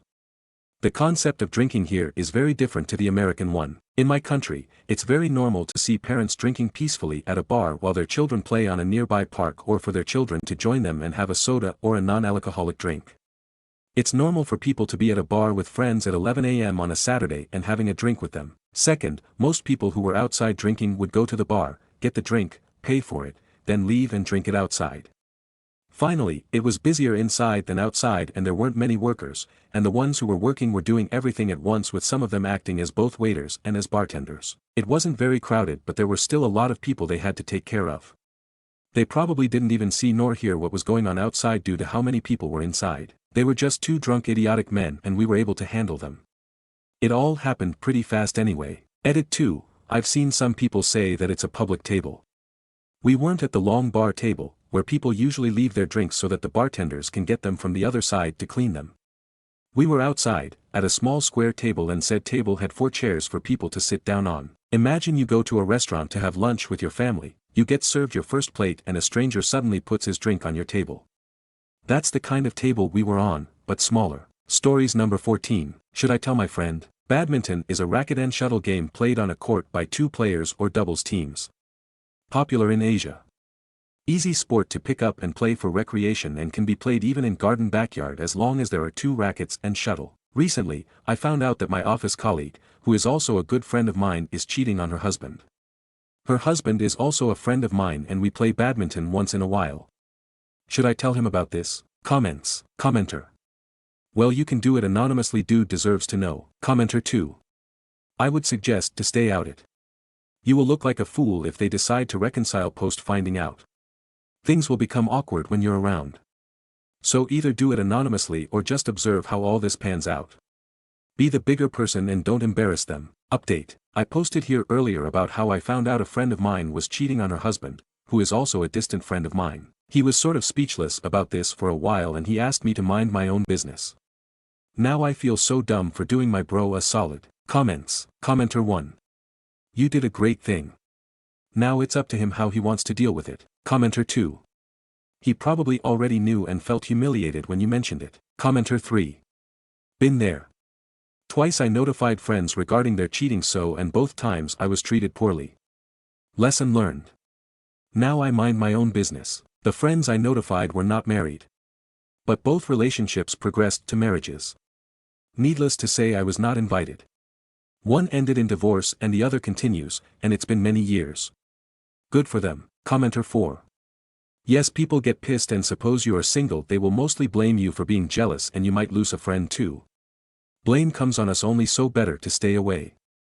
I was in such a situation, where I found my friend's husband on Bumble while she was pregnant and it was her 2nd marriage. I didn't say a word, she still post 1 month to 36 month status of WhatsApp. Commenter 5.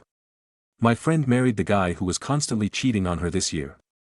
I told her the first time I found him on a dating app in 2019. I stay away from other people's businesses since then. Most of the times the couple resolve their issues and get back together and cut you off because it is either too awkward for them or they resent you. Stories number 15. Aita for refusing to pay for college. I, 51M, have 2 children, Katie, F17, and Mark, M15. I am seeing a lovely lady, Alice, who has 1 child, Eliza, F17. We met because our daughters are friends and have been seeing each other about 18 months and have lived together for 6 months. Though we currently live together, our finances are pretty separate. Financially I do pretty well and I make more than she does, so I pay about 80% of the house bills. In addition, we both pay for own individual expenses and for those of our children, clothes, cars, cell phones, spending money, etc. It had been going really well and we were talking marriage, which means combined finances. So we started looking at what a budget might look like and it went pretty well, though we both had to compromise a bit on what we wanted. Then we got to college savings. I put a certain amount of money into Katie and Mark's college funds each month and I assumed we would be doing the same for Eliza. It turns out that Eliza does not have a college savings account. There is no money set aside for her future education at all. I was stunned. I know Eliza is planning on going to college. Where to go is one of the favorite topics of conversation at the dinner table for both girls. Eliza is not gifted athletically or academically, so there is little chance of a scholarship. I asked Alice what her plan was and she replied she didn't have one. I pointed out how expensive college was. She asked me how much I had saved for Katie and Mark, so I pulled up those accounts. She said that was plenty, we could just divide in 3. I said absolutely not. I had started saving that money for each of the kids before they were even born and it belonged to them. She said, what about treating the kids equally? I replied that equally meant giving each of them the same amount going forward, not taking money away from 2 of them to give to the other. She said, what about the retirement funds? I said no again because both of the hit we would take on taxes and what it would do to our early retirement plans. I had worked hard to save to be able to retire early and travel. Alice said it was unfair to Eliza not to pay for her college when I am paying for the other 2. And I agree. But you don't start planning on how to pay for college when the kid is 17. It's not Eliza's fault, but it's not mine either. Alice is accusing me of not caring about Eliza, that I would find a way if it was my child. I told her that I did find a way for my kids, it was saving for their entire life, not hoping that tens of thousands of dollars would magically appear. It went downhill from there. At this point Alice and I are not speaking. We won't be getting married and I seriously doubt we will be together very much longer. I don't think I am wrong, and neither do the people that I talk to. However, I admit they are biased toward me. I am coming here to get an outside perspective. Aita, relevant comments. Commenter 1. Alice sounds like she's looking for a little bit of sugar daddy money pretty late in the game. It comes across pretty sketchy for her to show up and throw her kid in with yours and assume the bill would be footed. I would take this whole situation as a red flag at bare minimum. Reply. I didn't put it in the post because of the character limit, but Alice and I had talked about our expectations. We did say we wanted the kids treated equally by both of us. Commenter 2. I get where you're coming from, but what I sincerely can't get is like. If she wanted her kid to have college money, why didn't she have any kind of plan outside of finding a man with a wallet whose heartstrings she could tug on? Commenter 3. Info. Did she have the financial ability to save for college and just didn't? There are many people who can't save because they're literally just making it paycheck to paycheck. You said you make significantly more, so I'm wondering if she even had the option of saving like you did. I don't think it would be fair to take away from the savings of the other 2, but I do feel bad for Eliza, and understand her mother trying to figure something out. As it is now, she could still go to college by getting grants, loans, and student aid. I'm just wondering, if you guys got married, would she have to submit the combined income of you and her mom or just her mother? I went to college with financial aid and loans. It definitely can be done. But I had to put my parents' income. I'm not sure how that would work with step-parents, especially if they just got married. Would you be willing to help by consigning helping pay for student loans? It's definitely not your fault or Eliza's, and it does seem really unfair to her, but it may not be Alice's fault either, depending on her financial situation before you. I hope you guys can work it out and come up with a solution that lets her go to school and you guys can be happily married. Reply. I think it is a bit of both. I didn't know her at the time, but it is my understanding that Alice really struggled after she left her husband, and he was a deadbeat. You know, the kind of guy that would quit a job rather than pay child support.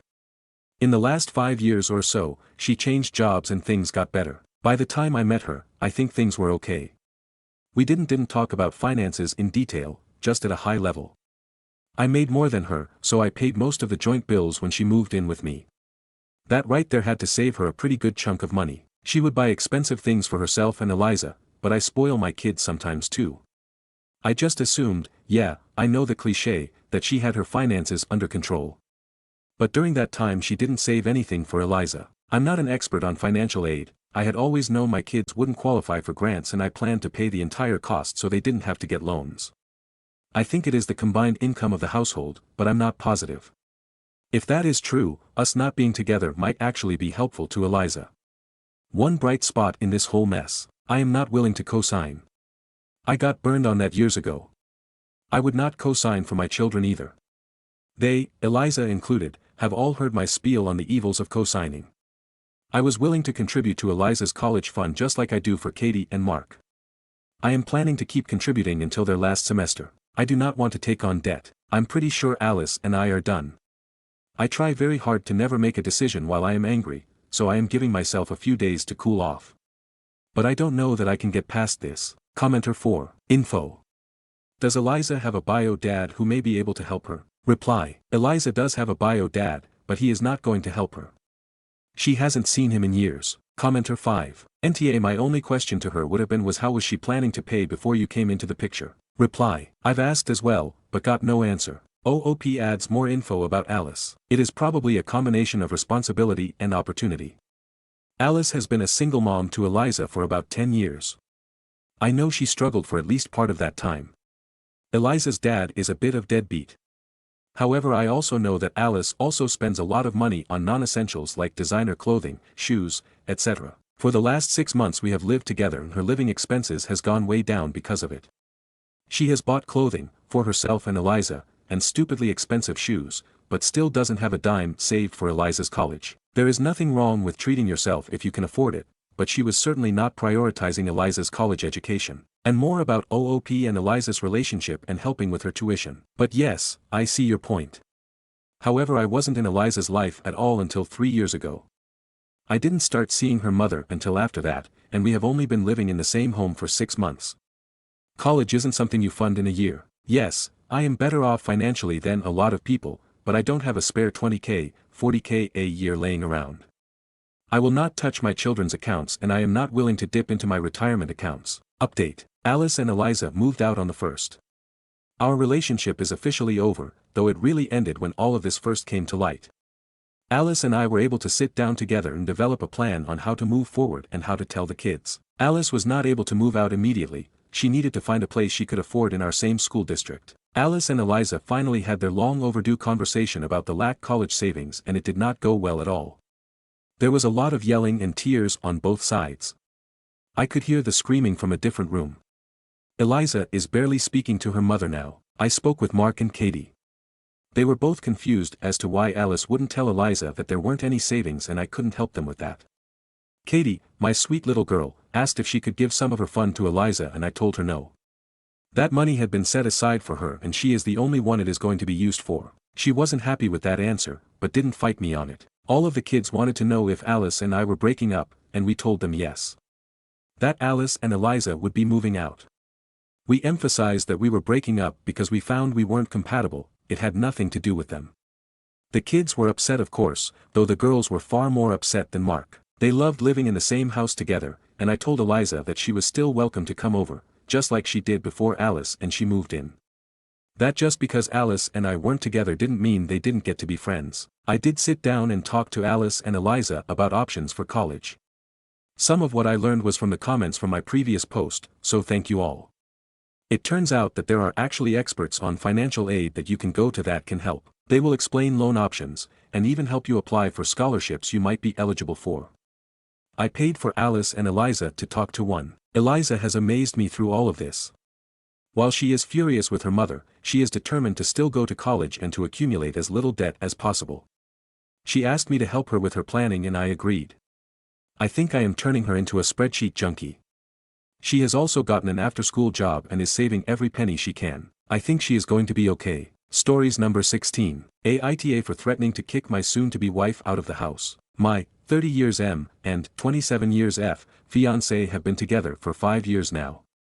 We are getting married in October 25th and we can't wait. We rarely get in fights arguments, but this really just made me frustrated. My soon-to-be sister-in-law, 36 years F, recently got a divorce and now has been staying with us for the last 4 months. At the beginning I was fine with it, stay here for a couple months, get situated and find a place of her own. That does not seem to be the same thought my 36 years F sister-in-law had in mind. She has not paid any bills or any expenses. I'll come home from work and my fiancé and her will be hanging out on the couch watching TV or having a girls' night every night. I rarely get any alone time with my fiancé anymore other than sleeping together in the same bed. My sister-in-law has a full-time job and makes decent money, well enough to afford an apartment. I got home from work last night and there they were just watching TV in the living room, eating takeout, didn't get anything for me, and I just blew a fuse. I said I had enough and that my sister-in-law is a grown woman and needs to get a place of her own. My fiancé stood up for her sister and said it's not fair. I then told her, then you can go too, and you guys can get a place together. Eventually I went to our bedroom and just laid in bed and eventually fell asleep. This morning my fiancé was sleeping next to me in bed. I got up, got ready for work and left. Aita for threatening to kick my fiancé out. What should I be prepared for when I get home? Should I apologize for freaking out? Top comments. Commenter 1, honest question. Over the last 4 months have you and your fiancé had discussions about a timeline for sister to move on, or have you been agreeable the entire time? If yesterday was the first time you seemed bothered, then yes, you may have approached it wrong by having your blow-up be the first indication that you were bothered. 4 months is a way long time to be crashing someone's place, especially if she has a job and can afford it, and no way would I tolerate an adult doing this to me without chipping in financially. But if this was the first time you expressed your aggravation with it, you might come off looking like the bad guy here. On the other hand, if you've discussed this with your fiancé several times and the ladies are just ignoring it, I think your outburst was justified. Good luck tonight. Commenter 2, hey, wait a minute, you get the hell off of Reddit with your common sense and calm approach and sane suggestions and emotional awareness and reading comprehension and grammar and punctuation and shit. How dare you? Commenter 3, NTA, just the fact that they didn't get you any food is BS. Commenter 4, LOL, you were a bit harsh, but overall NTA. In what world is it not fair for a 36YO to be expected to be able to either live on their own or at least contribute toward their living costs? Your fiancé enjoys having her sis there, totally understandable, but she should enjoy you more than the sis, otherwise why would you get married? I would apologize for how heated you got, but I wouldn't apologize for voicing your frustrations that have been building up. Your fiancé needs to choose who she wants to live with, you or her sister. When she answers that question you'll know what to do. Commenter 5. You should have had a conversation with your wife about this long ago rather than blowing up at both of them. Comment. I appreciate the feedback by all of you so far. I do feel guilty and having anxiety for blowing up. I definitely should have had just sat down with them and talked it out versus blowing up. I am definitely going to apologize for my behavior when I get home. For awareness to some questions that I saw, I have asked for alone time, and we get some but not as much as we had before she moved in. Maybe I just missed that. Her sister has always lived near us so they got to hang out, and I just go play golf or go hang out with my friends. I guess I'm just not used to having the place to ourselves and getting that alone time anymore. Update post. Hi all, I know a lot of you wanted an update for when I got home last night. To some surprise to it seemed like most of you LOL we communicated and it went swell. When I got home they were both sitting at the table ready to talk. I spoke through my frustrations and build up energy, and SIL said I was extremely fair. I apologized first for acting like a child and not communicated from the very beginning of a plan for her. SIL apologized and gave her reasons, not excuses to my book. Details. She was in pain shortly after the divorce, wanted to be with her sister and I since it was the most comfortable situation. My fiancé apologized next and mentioned that she also missed the alone time we used to have, but was making sure she was there for her sister. For arrangements plans, SIL is now filling out applications for apartments and will be touring this weekend. She got us a full home deep cleaning service, and got my fiancé and I massage gift cards. I did not ask for any of that. After we sat down and talked, SIL then went to the bar to hang out with some of her friends, then my fiancé and I went out to get all-you-can-eat sushi, my favorite, and she paid to make up for last night's dinner's plan. We talked about everything and how we need to communicate more. We are looking to book a little long weekend vacay for Memorial Day, and building out an itinerary. She is a vacation planner, so pretty easy, huh? All in all, everything seems to be more fluid now with all three of us. I truly am the for not doing this from the very beginning like most of you mentioned, and I'm glad I got some great advice from a lot of you. Top comments. Commenter 1, hey, the power of communication wins again. Congrats on owning your response and having a healthy conversation. Commenter 2, glad everything seems to be working out and that they both realized that you exploding like that was because of bottled up feelings. Commenter 3, wild to see how many posts in the original thread are telling OP to reconsider the marriage and leave his fiancée. Glad OP took the reasonable path instead. Commenter 4, this is so refreshing. Thank you for working through the conflict. Commenter 5, I'm glad everyone communicated and things are working out. However, I find it extremely concerning that your reaction to an understandable frustration was to threaten to kick your partner out of her own home. She and her sister also carry blame, of course, but you can't just think of your shared home as a place you can kick your fiancée out of when she angers you. Stories number 17. Aita for walking out when I saw my ex-boyfriend. I'm using my younger sister's account BTW, so I might not be online much. Okay, so I am 21, female, and my ex-BF is 20. 3 days ago, my BSF invited me to celebrate Thanksgiving with her and our other friends. We were able to invite partners, siblings, etc. My older sister 24, arrived before I did. So a little over a while later, she texted me, but I was driving and my phone was on DND, so I couldn't read her message. Plus I don't want to risk getting a ticket LOL, and also, before I left my house, she called me and said that she drove to my BSF's house an hour earlier because BSF needed help with something and I don't know what it was. Well, when I finally arrived to my BSF's house, I parked into the driveway and got out. I made sure to double check if I had locked my car or not before I headed inside. The door was unlocked and I didn't need to knock because my BSF says that we aren't strangers and that she trusted me most. Sweet, but either way, I still texted her to let her know that I had arrived and she reacted with a thumbs up. I opened the door, walked inside and closed it behind me. I walked inside the living room, no one was there. I then went to the dining room and everyone was sitting there while some were setting up the table, placing plates, forks, spoons, napkins, etc. However, when I took a few steps inside the dining room, I saw my ex sitting on the side of the table where I could clearly see his face and my brain really said, oh hell no, and without thinking for a second, I turned around, opened the front door and walked out. I still had my shoes on so I was quick to leave. I thought that no one had saw me, but when I got into my car and started the engine, I heard my BSF shouting my name.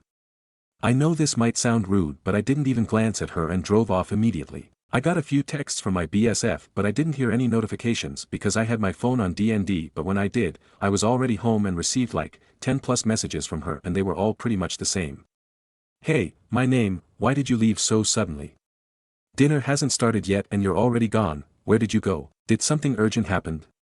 Why did you leave? She be acting as if my ex wasn't there, like girl, was I being paranoid or was my ex really there? I just left her on read and haven't spoken to her or anyone else yet. Even today when she called me, I didn't answer. Thing is, my sister. I forgot about her and I haven't heard from her yet. Loudly crying face. I did text her before I wrote this post, but she hasn't responded yet, so in the meantime, I'll be waiting for her response. Oh, and the message she had sent me said, yo, my name, your ex just arrived with my BSF's name, S brother. Did you know that he was coming? I responded with no. Edit, the dining room and the living room were in front of each other. For example, dining room on the left, living room on the right. If any of y'all have any questions, feel free to ask. Update, AITA for leaving Thanksgiving dinner without explanation after seeing my ex was there. A month earlier before the incident, my best friend and I planned on spending Thanksgiving Christmas together, like how we used to do most of the times. That same week, she suggested that we spend it at her house and maybe I could spend the night there. Which, NGL, was a great idea, so I agreed. Well, fast forward to Thanksgiving, I arrived to her house and the door was unlocked, so I just let myself in. To make it clear, we've been best friends for many years, so it was normal for us to just go in each other's house at some times, especially in events, without knocking. And if you're gonna ask, yes, she gave me permission to. Once I was inside, my eyes immediately spotted a familiar figure, who definitely was my ex, sitting at the side of the table where I could clearly see his face. I didn't even hesitate and immediately turned around and left. My best friend then tried to chase me down by yelling for me, but I was already gone by then. I definitely didn't ignore her, and like everybody else who went through the same situation, as soon as I drove back to my house, I had over 10 plus messages from her, basically asking why I left so early even though I had just arrived and that dinner was gonna start soon. I left her on scene. So sorry, I forgot to mention that my sister was gonna be there with us Oswell and that she arrived earlier before me for 2 reasons. 1. My BSF needed her to be there for help with decorating, cooking and other stuff, all related to the event. But while my sister was there, she saw my ex arriving with my best friend's brother and texted me right away, but I couldn't respond or see the text because I was already driving to my best friend's house, and like I said in my last post, my phone was on DND because I didn't want to risk getting a ticket. The second reason is that I had some really important stuff to do which, for some privacy reasons, I'll be keeping private. Sorry for the confusion. I only responded about 2 to 3 days later BC. I still couldn't believe what just happened that day. In the text, I said, "Hey, why didn't you tell me that my ex was gonna be there? In fact, why would you or anyone invite him, knowing damn well what he did to me in the past?" Welp. She didn't know what to say to that and left me on scene for a couple of hours before texting me back, apologizing and saying that she didn't know that he was coming. I told her that was bullshit and that she knew damn well that he was gonna be there. She still hadn't answered me yet. The update: sorry to disappoint, but nothing much happened. After I sent that text, she never bothered to reply. Before I even knew it, she blocked me.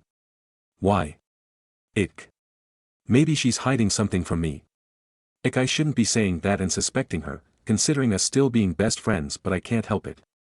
I've never heard from her or seen her again. I tried asking our other mutual friends about her and they all said that they didn't hear anything from her ever since that day. Yes, I told them what happened and how it ended. Some girls even said that she had blocked them the same day she blocked me. Now, the only one who, possibly, knows where she's at and or why she isn't responding to anyone is her brother. But I don't feel comfortable texting him and I don't think that I have the courage to. So yeah, that's pretty much it. It's been nearly 2 months and I'm still blocked. I'll post again if something happens, but for now, I'll just continue enjoying life with my boyfriend. If anyone has any questions to ask, please do. I don't bite. I like reading y'all's opinions, especially the ones who offer advice. Thanks for reading, love. Edit. Some comments said that if I wanted closure or anything, I have to text her brother, which, I kinda have the courage to. I have him added on IG but he rarely uses it, so if I'm willing to message him, it'll take a while for him to message me back. I'll try to make an update about this whole situation as soon as possible. Eater 2, hey again y'all, I just wanted to tell y'all that I won't be able to respond to some comments since there are like a lot of them, 300 plus. I'm gonna try to read as many of your comments as possible, but please forgive me if I didn't respond. Thank you all for your support and kind words, I really appreciate it, and to those PPL who went through SMTH similar like this, sending much love and hugs to every one of you. White Heart, I'll see when I will be able to update y'all. Second update, AITA for leaving Thanksgiving dinner without exploitation after seeing my ex there. Hey everyone, I'm back again with another update. But first, I'ma give them some names. Madison, ex-BSF, Aiden, ex-BF, and Mason, ex-BSF's brother. Hopefully y'all don't get confused or mixed up by these 3. Also, the reason why I couldn't update or post sooner was because I really didn't have anything to update on. Okay, so in my last post, I said that I might have to talk to Mason to get answers, but well, things didn't go as planned. Basically, his sister was the one to reach out first. Yeah, my ex-BSF, the girl everyone suspected was dating my ex. I'm not saying that I didn't suspect her dating him Oswell, but I can't say that I fully did either. Madison unblocked me from everywhere, I think, and messaged me necessarily 5 days ago, asking if we could meet up and have a talk.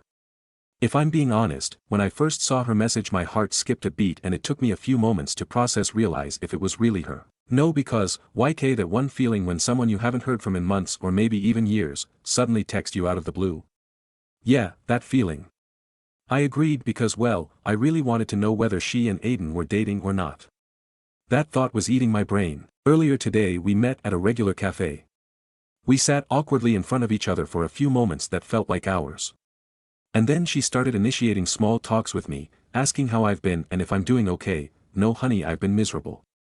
I didn't say much and got to the point. I told her to tell me the truth and not dare lie about it. Didn't say anything at first but then said, okay. I first asked her about Aiden and why was he there despite her knowing how much I hated and resent him in the first place.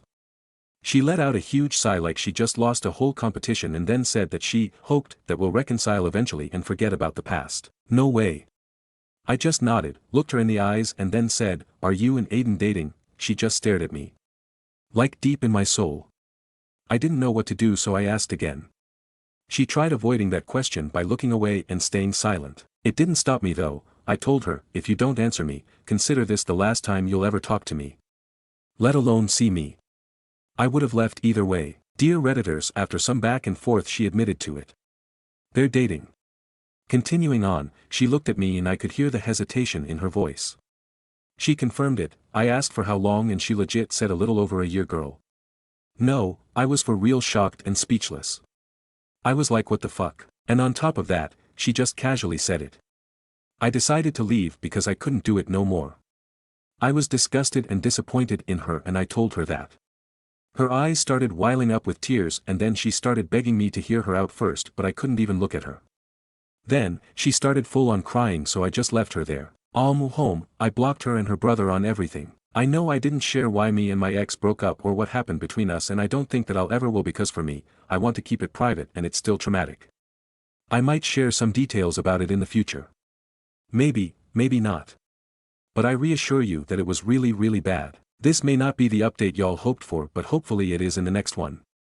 If SMTH else happened, I'll keep you updated.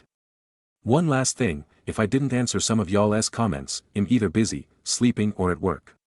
TYSM for the support. Edit. Sorry everyone for the spelling mistakes and typos, hopefully it won't happen again. Stories number 18. Aita for refusing to lend my coworker my healing shadow after she insisted I have one. I, 24F, work with this woman, Dana, 30SF, who is really into energy work, astral projection, and shadow walking. She's generally harmless, but she says things that make HR nervous, like how she can see the lingering echoes of people's past lives and how the office printer is an energy leech, which honestly, might be true. Last week, she came up to me, looking weirdly emotional, and told me, "You have a very strong healing shadow." I had no idea what this meant, so I just blinked at her. She went on to explain that some people have shadow selves that carry ancient healing energy, and apparently, mine is unusually powerful. I was like, cool, I guess. But then she dropped the bombshell. She wanted to borrow my shadow to help her cousin, who was spiritually misaligned after a bad breakup. I had no clue how to respond, so I just asked, how do you borrow a shadow? Big mistake. She lit up like I had just agreed and started explaining this elaborate ritual where she would sit in my aura, absorb some of my shadow essence, and then channel it into her cousin. She said it would take a few hours and that I just needed to sit still and let it happen. I told her no, absolutely not, because 1, what the hell, and 2, I am not lending out my shadow like a library book. She got really upset and said I was being spiritually selfish and that I had been blessed with a rare gift, but refused to share it. She even tried to guilt-trip me by saying, if someone was drowning and you had a life vest, wouldn't you throw it to them? Your shadow is their life vest. I said, no, because my shadow is not a life vest. It is my freaking shadow. Now she's avoiding me and has been telling people that I'm hoarding spiritual resources and refusing to help someone in need. A few co-workers are saying I should have just let her do the ritual since it was harmless and would have meant a lot to her. But I feel like once you start loaning out parts of your own existence, that's a slippery slope. Stories number 19. Husband says I can't have dinner because I served family first. So, I'm F32, 6 months pregnant, so I wonder if maybe I'm being emotional and hungry. But as the title states, my husband, M32, said there wasn't dinner for me after I had helped plate good for my children. He had made dinner this evening while I took care of some work around the house and decided to grill out. There were more than enough burgers made, and I started getting my children's food ready so it had time to cool down. My husband told me to get my own plate first, but I told him I'd rather not have my food get cold while the kids wanted their food. I finally grabbed a plate for myself after serving the kids, and my husband said, "Well, now there's no burgers for you because you wouldn't listen." I was so confused because there were more burgers on the pan, but he insisted that all of the burgers that were ready were taken by him and the kids. I was already annoyed by the whole "because you wouldn't listen" comment, so we started arguing.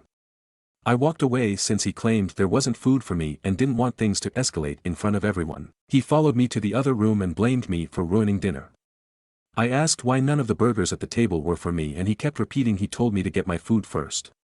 I was getting sick of the fight and called him an asshole, and he walked away and had dinner without me. The reason I'm asking if Aita is because I wonder if I should have just ignored his comment and got a burger from the tray.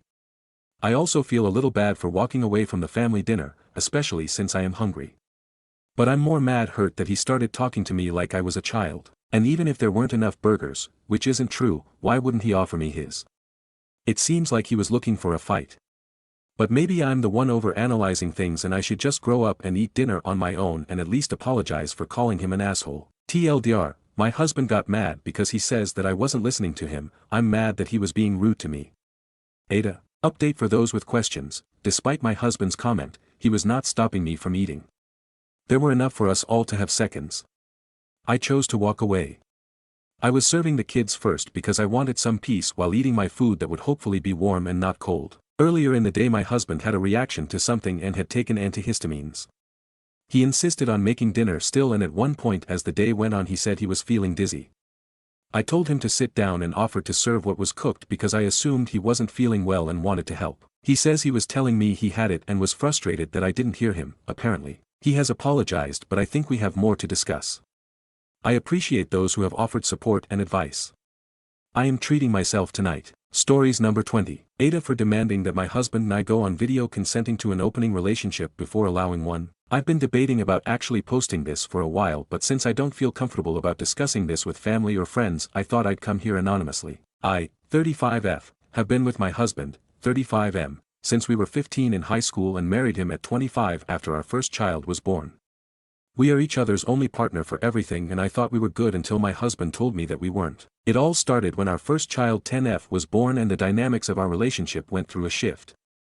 I admit that it was a bit of a challenge, but I thought we were doing okay until I got pregnant a second time and we had our twins 6M and 6M. It was rough, and between child rearing, both working, taking care of the home, and struggling to save for a bigger place, I honestly started to wonder if we'd make it. We went to counseling, and once all kids were in school I felt like my husband and I were going to be okay. We moved into our house, we got a handle on our student loans, got help with child care, received respective employment advances, and were able to make monthly date nights for each other where we could just focus on us. It wasn't perfect, but I truly believed that we were good. Then one day my husband approached me about wanting to bring more excitement into the relationship. At first I thought he just wanted to spice things up, which I was down for, and we did, but then he started to drop little hints about wanting more and asking me if I ever had any regrets about when we met. It took a while for me to be honestly with both him and myself, but I finally admitted that there were certain I wish we could have done differently, and he seized that moment to bring up opening up the marriage. I was shocked, confused, hurt, and the thought of cheating entered my mind. He assured me that it wasn't and sent me articles and videos about ethical non-monogamy, but I wasn't initially open to it. Unfortunately, my husband didn't stop and kept pestering me about it to the point where it would ruin our date nights, and after a year I relented just to get it over with, but insisted on some ground rules. One of them being that I wanted us both to side down together and record ourselves consenting to allowing the other to have a partner. When my husband asked why I showed him a post about a woman who was in an open relationship with her husband, and one day while she was out with her boyfriend a relative of the husband saw, took pictures, and then confronted the wife with the entire family. They accused her of cheating and her husband just let her take the fall. I don't ever want to be in that position, but my husband dismissed it, saying that what happened to her won't happen to us and that no one else needs to be in our relationship, which I found laughably ironic. I told him no video confirmation of consent, then no open relationship. My husband thinks I'm being paranoid, unreasonable, selfish, unfair, and unwilling to compromise. Aita. Stories number 21. We got an offer on a house. Our friends asked if they can move in. My husband and I received the notice that our offer was accepted. We're super excited and started sharing the news with our close friends and family. One of our friends who is going back to school in our state said congrats, and then asked since the timing works out, can him and his wife come live with us for a year? My immediate gut reaction was no, because we haven't even lived in the house yet and we'd immediately have to share the space with them. They also have not shared any plans of paying rent, helping with groceries, etc. I would feel like a huge asshole telling them no and having that uncomfortable confrontation, but something tells me as first-time homeowners we'd be frustrated if we immediately let them move in when we haven't settled in ourselves. Also, I can't help but wonder what was their plan if we didn't get a house and still lived in our apartment. This just feels like they jumped on the opportunity of living somewhere free. Just looking for others' opinions because I'm feeling pretty worked up about it. Stories number 22. Wipta for not going to my sister's wedding because her venue is not wheelchair accessible. My 24F sister, 30F, is getting married soon. I'm very happy for her and there are no issues between the two of us. She really wanted to get married in a specific location and she got it, which is great, but that location is pretty much not accessible to wheelchairs. I have a significant disability, paraplegia, and cannot move at all without a wheelchair, so going there would be tough. She told me that I could be carried up any stairs and then stay at the tables, but that's not something I'm comfortable with. Getting carried is very uncomfortable and dangerous, especially when done repeatedly by someone that isn't used to it, and I really don't want to have to be carried to the toilets at a wedding full of strangers, or even worse, have an accident. Then I also wouldn't expect people to just sit with me while the celebrations are going on, but the idea of sitting there and watch for hours feels wrong, especially that after a few hours sitting hurts a lot and skin becomes a concern, but I wouldn't ask someone to leave the wedding just for me. I'm not upset about the fact that they picked that venue, it's their day and I don't expect them to plan it based on my needs, but I also don't think she understands that it's not as easy as she thinks. There are so many things that could go very wrong. I intend to get them a nice gift and propose to maybe spend quality time together afterwards before. One of my cousins told me that it's just one day and that it's very important for my sister, so I should make an effort and get out of my comfort zone, but I feel like endangering my health isn't as simple as getting out of my comfort zone. So, whipta for not going. Stories number 23. Do people realize pretty women are lonely too? I was hanging out with a buddy yesterday and we were talking about this girl he talked to at a show one time. He said there's not even a point in talking to her cause he's attracted to her and she has a boyfriend, even though she has come up to him at other shows. I found this kind of insane, and I'm trying to work on his talking to girls like a normal human being stat, and think it's symbolic of a wider trend I've seen. Beautiful women are lonely too. 90% of the time men talk to them it's to get in their pants. Imagine how isolating that is. What if you just want to have a normal conversation with a random and they finish it off by asking for your number? I've been in situations like that before with women I wasn't attracted to and it is extremely uncomfortable. Why even engage with men at that point? It's like the internet has convinced dudes that we can't be friends with a woman we find attractive. Which is stupid. I'm literally going to a show next month with some friends, including a girl I went on a date with but decided to be friends with after we mutually confessed attraction towards each other while also agreeing it was a horrible time for either of us to be in a relationship. Sounds awkward? It isn't. We're not going to date. Nothing is awkward unless you make it awkward. Anyways. Beautiful women are really lonely too. Their attractiveness isolates them even more so than the whole just being a woman thing. Have some empathy. Talk to that pretty girl then don't, poorly, flirt with her. Edit, y'all I'm a dude. LMAO. Edit 2, man, the difference in perspective between the genders here is really fascinating. With dudes I'm noticing you guys tend to disagree with me here or get stuck up on me saying to be friends with people you're attracted to without expecting more. Which, yes, is a hard thing to do in reality. Don't waste your time if you genuinely can't just be friends with someone, but also don't deprive yourself of the connection that's so hard to come by these days just because you think someone is pretty. They're probably looking for that connection too.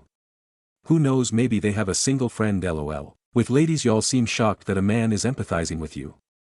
Also more of you seem to have actually read the post and realized I was a guy on first read. Genuinely not sure how some people missed that. Edit 3, this isn't the most relevant thing in the world but I see a lot of comments about how guys need to be 6 feet tall and rich to have any chance in the world. That's not true. I'm 5 feet 7 inches, I've had plenty of women who were into me. None of it has worked out yet but I'm still young lol. That height-based eugenics is holding y'all back. Stories number 24. Aita for not paying for my nephew's tuition after he was rude to my son, so I hit it big at the casino last year. Like life-changing money. Everyone in the family suddenly has ideas about how I should spend my winnings. My sister's kid has been applying to state schools. He was over at our place for a family barbecue last month when he started mocking my son about his gaming hobby, calling him a no-life loser, and saying he'll never move out of my basement. My son was in tears afterward. Kid's already dealing with anxiety and this sent him spiraling. Fast forward to last week, my sister calls demanding I pay for nephew's tuition since I have all this extra money just sitting around. I laughed and reminded her how her precious boy treated my son. She exploded saying it was just boys being boys and I'm destroying his future over nothing. Now the whole family's blowing up my phone saying I'm being petty and vindictive. Look, I'm not obligated to fund his education regardless, but especially not after he made my kid cry. Aita. Stories number 25. My girlfriend hasn't responded in 2 weeks. My 29M girlfriend, 25F, have been dating for about a year. Things have been great, we're extremely compatible and genuinely enjoy each other's company.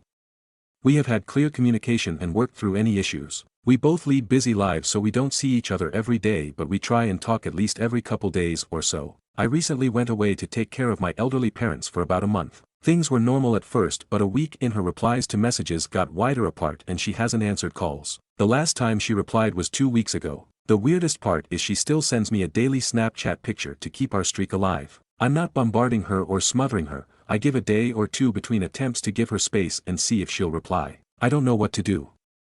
Is my relationship just over like that? Stories number 26. They reject you for years, then when you finally get over them they want you. There's this dude I was obsessed with all throughout high school and even still in college.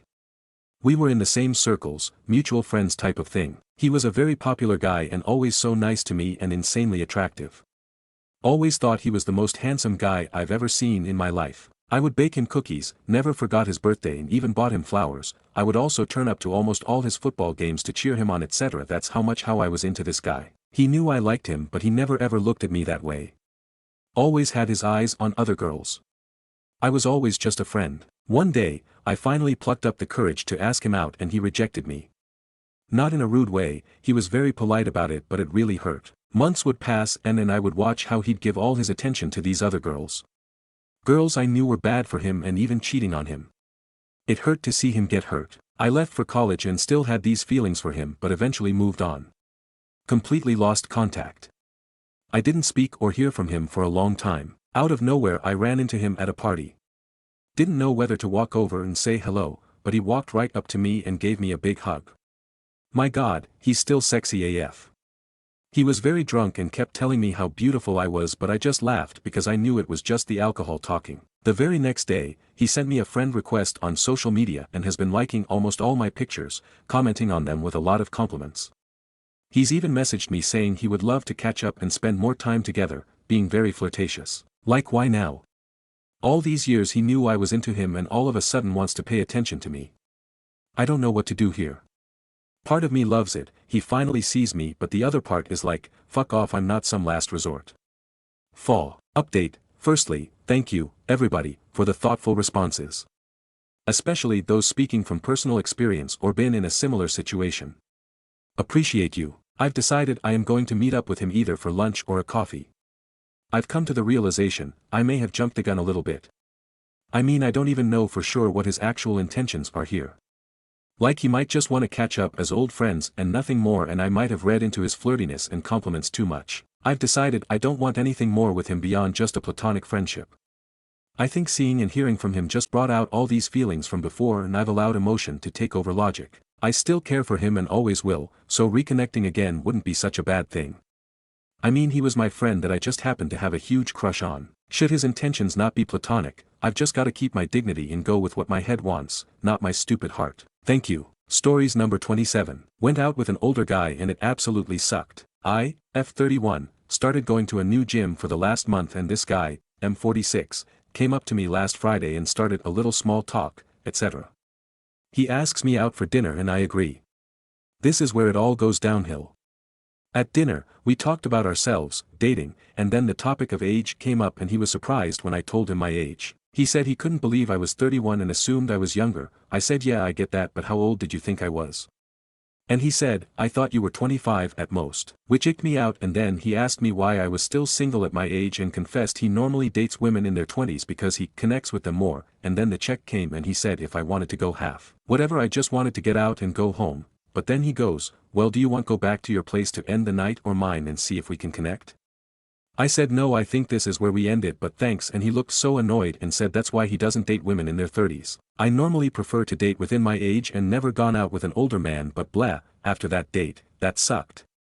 Older but not mature at all. Stories number 28. Went out with an older guy and it absolutely sucked. I, F31, started going to a new gym for the last month and this guy, M46, came up to me last Friday and started a little small talk, etc. He asks me out for dinner and I agree. This is where it all goes downhill. At dinner, we talked about ourselves, dating, and then the topic of age came up and he was surprised when I told him my age. He said he couldn't believe I was 31 and assumed I was younger. I said yeah, I get that, but how old did you think I was? And he said, I thought you were 25 at most. Which icked me out, and then he asked me why I was still single at my age and confessed he normally dates women in their 20s because he connects with them more, and then the check came and he said if I wanted to go half. Whatever, I just wanted to get out and go home. But then he goes, well, do you want to go back to your place to end the night or mine and see if we can connect? I said no, I think this is where we end it, but thanks, and he looked so annoyed and said that's why he doesn't date women in their 30s. I normally prefer to date within my age and never gone out with an older man, but blah, after that date, that sucked. Older but not mature at all. Stories number 29. Aita for telling my mother to stop telling people the story behind my name. I, 15M, and my mother, 39F, have similar names due to my mother naming me after her. I don't dislike my name at all. But the story behind it and how my mother constantly wants to tell it to the world is the problem. For backstory, I am her second child, and for her first child, my older brother, 20M, she wanted to know his gender, and she found out and named him. For me, however, she decided to keep it a surprise. However, she for some reason was confident that I would be female and was dead set on naming me after her. Her name is Alexandra, so she would have named me Alexandra as well, fake names. When I came out male, she simply named me Alexander, fake name. However, she would constantly tell everyone she befriended, if we were together, the story on how I was named. It embarrasses me to no end, and I've told her over and over to please not tell that to every new friend her or I make. She even told all of my friends' parents the story despite me asking her to not tell them. She wants to meet my friends' parents for the first time if I want to sleep over for whatever reason. This all boiled down to Thursday when my mother and I went to the grocery store, and as we were leaving, a duo of charity workers came up to us to ask us if we were willing to donate to their cause. My mother, being the social butterfly she sparked up a conversation with them. As the two introduced themselves to us, my mother followed suit and, of course, told them the story I dreaded she would. My name is Alexandra and this is my son Alexander. He was supposed to be a girl and take my name. But he came out a boy, so I named him after me. I got a bit angry and told her, I really wish you wouldn't tell every stranger you meet on the street that. It makes me feel embarrassed and mad. It got silent and my mother's face twisted and just told the charity workers that she'll donate next time and started walking to the car. The car ride home was silent, and when we got home she told me that I really embarrassed her back at the store and that I should have told her something after we got in the car, that I didn't like her telling that story. I've said to her that I've told her repeatedly that I don't like her telling everyone with a pulse that she befriends that story, and that I got fed up with her blatantly ignoring me and my request to stop. She just told me to go to my room and to not come out. She of course told everyone in my family what I did, and my stepdad and grandparents said I shouldn't have embarrassed her like that and to apologize to her. My brother and best friend told me I was right to call her out since I've told her many times to stop embarrassing me with that story and that she needed to learn what I felt. I do feel bad and want to apologize and talk to her, but at the same time I still feel like I'm right and that she needed to feel what I feel. So AIT. Stories number 30. Aita 4. Restricting my body from my husband. My husband 30M and I 23F have been married for 4.5 years. We have 2 kids together, and ever since our youngest was born 18 months ago, my husband has been so obsessed with my boobs. He always has had an interest in them, but it seems like he has taken this to a whole new level. He is constantly touching, playing, pinching, and sucking on my boobs' nipples. Every time he comes home from work, I'm a som, I greet him at the door waiting to give him a hug and a kiss. The past few months, he has been dodging my hugs and turning his face away from me, so I have to kiss his cheek rather than his lips, and he immediately grabs my nipples and pinches, then pulls them through my shirt. I hate it, so I brought it up to him one day, telling him how hurtful it is that he would rather come home and pull my nipples rather than give me a hug or a kiss.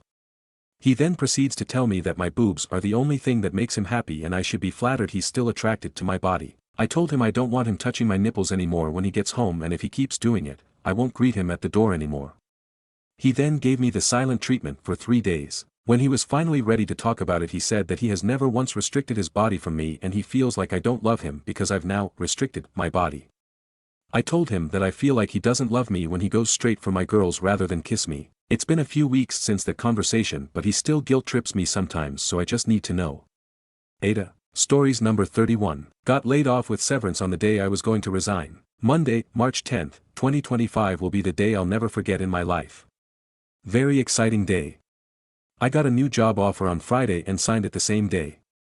About 40% hike in base pay and better benefits, 100% 401k match up to 8% contribution. Also, a generous sign-on bonus. Only downside, commute is a bit longer, but I think it is worth it and I may even buy a new house close to it next year. I was going to resign yesterday in my scheduled one-on-one meeting with manager in afternoon to give my 2 weeks notice. But, early in the morning I got an invite for private meeting with my manager and HR in person in a conference room. I got the idea but wasn't worried since the timing was perfect. I was only hoping for the severance to be good. I enter the room 2 minutes before scheduled time. Manager and HR were already present. HR started the convo, said my position has been eliminated with 63 others and today is my last day along with them. She was trying to go over benefits end date and how to enroll in Cobra if required. I cut her off and asked how much is the severance with a smirk on my face. She and my manager both had their jaw dropped with surprise on how chill I was. She said 12 weeks and direct deposit has already been initiated. I asked where do I sign. She showed me the line on one of pages. I signed and walked out without saying another word. 2 weeks vacation now, I start the new job on 24th. Stories number 32. Aita for thinking I should be allowed to see my friend after giving birth over my husband going to the gym. My husband had a gym session planned tomorrow morning with one of his friends. My best friend has just given birth and I asked my husband if he can reschedule his gym plans. He flat out refused saying he already made the plans. I always let him go to the gym with his friends which takes him 2 hours. I've never asked him not to go, but tonight I felt like this was more important. The gym is just that, the gym. It's always going to be there and open 24/7. I understand he wants to train with his friend but my best friend has given birth. Birth is such a sacred, special moment that you only get to experience once. I feel so privileged that my friend is letting me visit her on the first day and know how important it is to feel that support from someone who just gets you. I feel like my husband is being unfair in choosing the gym over this moment we will never get back. We only have 1 car and 2 kids who would need to be looked after. I also can't visit in the afternoon as we both have plans. Stories number 33. Aita for calling my husband selfish for breaking his word to our daughter. So this is about our youngest daughter, Eve. Eve is in 3rd grade. She's played baseball since kindergarten. She came to us this year telling us she doesn't want to play ball this year. I was so happy because this was an independent decision from her. She's always been a people pleaser. She's also extremely sensitive at times. My husband and I told her she didn't have to if she didn't want to. However, my husband got a call from one of the coaches last night asking if Eve could play ball as there's not enough kids this year signed up for teams. My husband told him to ask others first, but if they couldn't find more kids, she'd play. I was really upset at this as we'd already gave her our word. We argued a bit, and he said sometimes we have to make sacrifices for others, and how it wasn't fair to the other kids that wanted to play. I told him it sucks for the other kids, but they're not my main priority, and it's selfish to force someone to do something for the benefit of another. I woke up today feeling like crap. My husband and I don't argue a lot as we agree on most things, but I think he was in the wrong. Eve is very smart.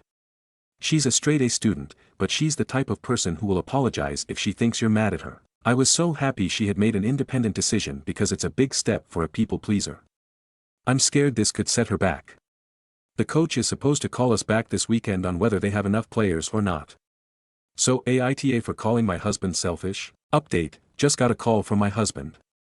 He has apologized on all fronts. He's going to try to be home around 5:30 so we can talk more in depth about everything. We'll update again once he's home and we've talked. Update 2, Eve was at my mills for the afternoon while we talked. We sat down and talked for a while.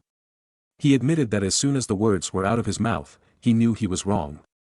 But as soon as he was off the phone, I pounced on him. He panicked and doubled down. My husband has always been one to help out anytime someone needed something. I didn't attribute this to being a people pleaser but just kind in general. But y'all were right. He does have a hard time saying no. He said he felt pressured, but should have said no regardless. He feels if they can't get a team together, he feels it's his fault, but that shouldn't come at Eve's expense. He feels sad because it feels like a tradition is coming to an end. She's growing up, and maybe she doesn't want to spend as much time with him.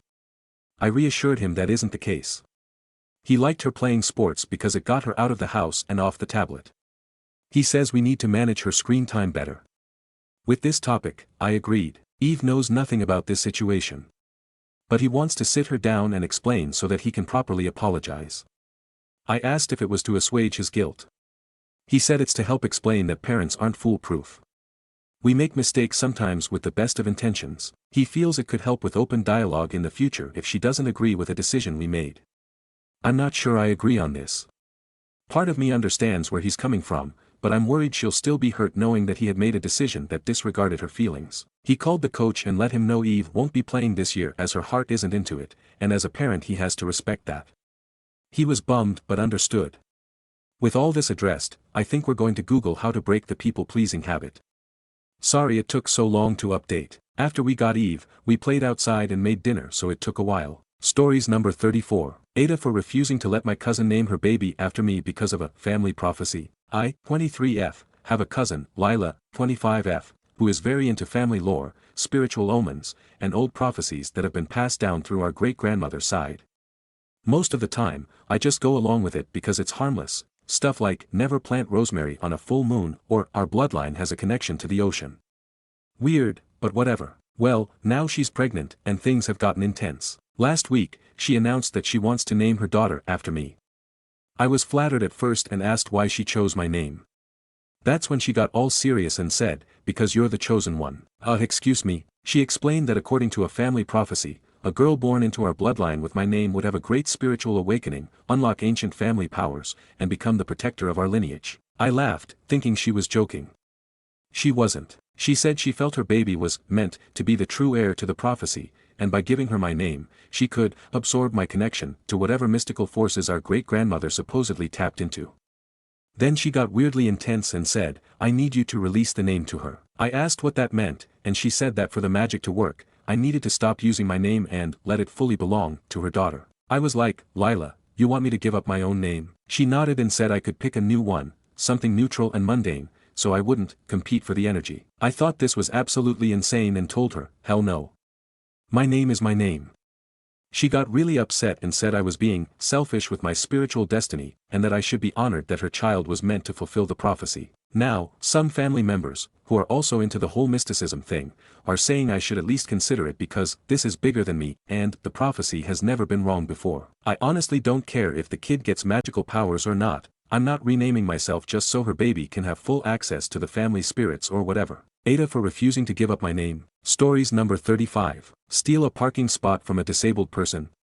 Pay up, Karen. Not my 27M story, but my mom's 59F. Last week, I went to Costco to run some errands.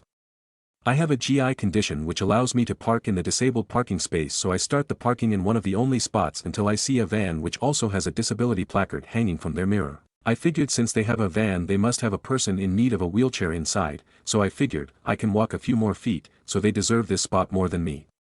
I started backing out my car when all of a sudden, enter entitled Karen. As I backed out to give the van space to park, a woman in a pristine Cadillac sedan, without a disabled parking placard, whips in between my car and the van to park in the disabled parking spot. Both the driver in that van and I were pissed, understandably so, but she was the only one who got out of her car and let the lady have it. I'm usually the pick-your-own-battles type of person, so I backed off, but still watched from a distance. Karen starts going off on her, probably projecting. I couldn't hear everything that was being said but knew no matter what it was you couldn't defend her actions. I did notice that on her bumper was a Canadian license plate. We live in Florida. This will come into play a bit later, but at the time I thought it was funny given the fact that people stereotype Canadians as being overtly friendly, which was the polar opposite of this lady's demeanor. So Canada Karen storms off inside to do her shopping or whatever, and the van lady picked up her phone and started calling someone, probably the police. I'd wanted to tell her that she'd be better off getting an employee because it'd take a long time for dispatch to send someone here, since honestly our PD is usually lazy as hell, and Karen would already have been gone by then. But very strangely enough, it didn't even take more than 5 minutes for one of the patrol units to show up. Canada Karen didn't even arrive back at her car until a few minutes after the cop showed up. This time I was outside giving the police officer my side of the story considering I was a witness.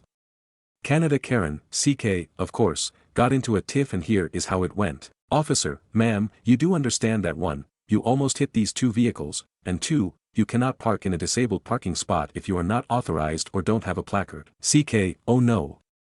You're entirely misreading the situation. These 2 were fighting over the spot and while they were, I just pulled in. No harm done, right? Ugh, the gaslighting. OP, no, I was letting her park because she needed the spot more than I did. While I motioned over at van lady's grandson to hopefully give her a hint, he had cerebral palsy and is wheelchair bound. CK, scoffs, clearly. You don't even look disabled. Ah yes, a typical Karen phrase, if she could park here, then why can't I park here too? Officer, ma'am, I noticed you have Ontario plates. How long have you been here in the States? Canada Karen starts sweating bullets. She probably thought he was going to question her legal status or something. CK, well, you see, I moved in with my husband. He's American and dash. Officer, ma'am, this car is registered to you, not your husband. And you haven't answered my question. How long have you lived here in the States? CK, oh, about a year. Big mistake. Officer, ma'am, you understand that according to federal law, any non-US citizen living in the States longer than a 30-day period must register their vehicle within 30 days of entering the country. Correct? If Karen's jaw dropped any lower at that moment, it would have fallen off. Officer, I'm afraid I will have to write you up on a $500 fine for inability to register within 30 days of entry. And additionally a $250 fine for unauthorized parking in a disability parking space. When they handed Canada Karen her ticket, she snatched it out of his hand and stormed back into her car, still angry but now more embarrassed. Before I left the scene to, finally, go shopping, I went up to Van Lady and asked her if she needed any more help. She said she was alright and thanked me. I told her it was amazing how quickly the cops showed up, and then she laid this on me. Apparently, she didn't dial 911. She called her son, who was the police chief of our town, who just so happened to be her grandson's, the boy with cerebral palsy, father. As a mom who has a son on the spectrum, I know this more than anything. Hell hath no fury like a parent when their child with special needs is mistreated. Once he heard that this batshit crazy lady stole a parking spot from his own son who needed that spot and wasn't able to defend himself, he immediately had a squad car sent out to hopefully de-escalate the situation, and our police station was just up the road. Luckily once Karen left, with a $750 a-hole tax in tow, Van Lady and her grandson were able to park in the spot and continue on with their day and me with mine. Moral of the story, don't create drama if you don't want karma. TLDR, Canada Karen tries to steal parking spot from family with a disabled child.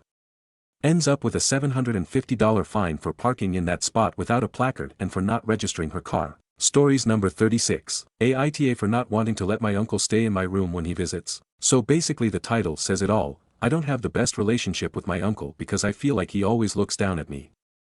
I understand he's my elder and I should respect him, but I don't like the way he orders me around like a dog. A few years ago when my great-grandfather died, he told me to make dinner for everyone when I could barely cook eggs without them getting burnt.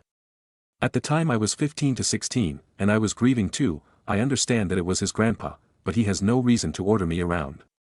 After that incident it just kept going downhill. Now to today, I feel like it's important that I state that I am a female and have feminine products and undergarments in my room. I also have some stuff that I think my uncle might try to take if he wants them, including my emergency savings of around $200. I know I might be overreacting but it's really bothering me. Am I the a-hole? Update. Thanks to everyone who was so polite and supportive in the comments. I feel like I should clear some things up that I forgot to put in the post. My uncle and I wouldn't be sharing a bed or a room. He is married and I just have to give up my bed. I live in my nana's house since my family fell in hard times. I am 17 years old. I recently talked with my nana and she told me it's fine if I don't want to give up my room since I'm almost an adult and my space is private. She even offered to pay for a hotel for my uncle and his family to stay in. Overall, I am grateful to everyone who helped me get the courage to voice my feelings and concerns because now I feel more comfortable and heard. Stories number 37. Aita for leaving my husband and kids. Hi everyone, I, 38F, am a stay-at-home mom. Well, I was until recently. I'm married to my husband, 40M, and we have twin daughters, 14F. I left my job about a month ago, but the truth is, I've never been able to hold a job for long since I got married. Every time my daughters get sick, which happens a lot because they both have asthma, I'm the one who takes them to the doctor, manages their medications, and stays up all night during their asthma attacks. My husband.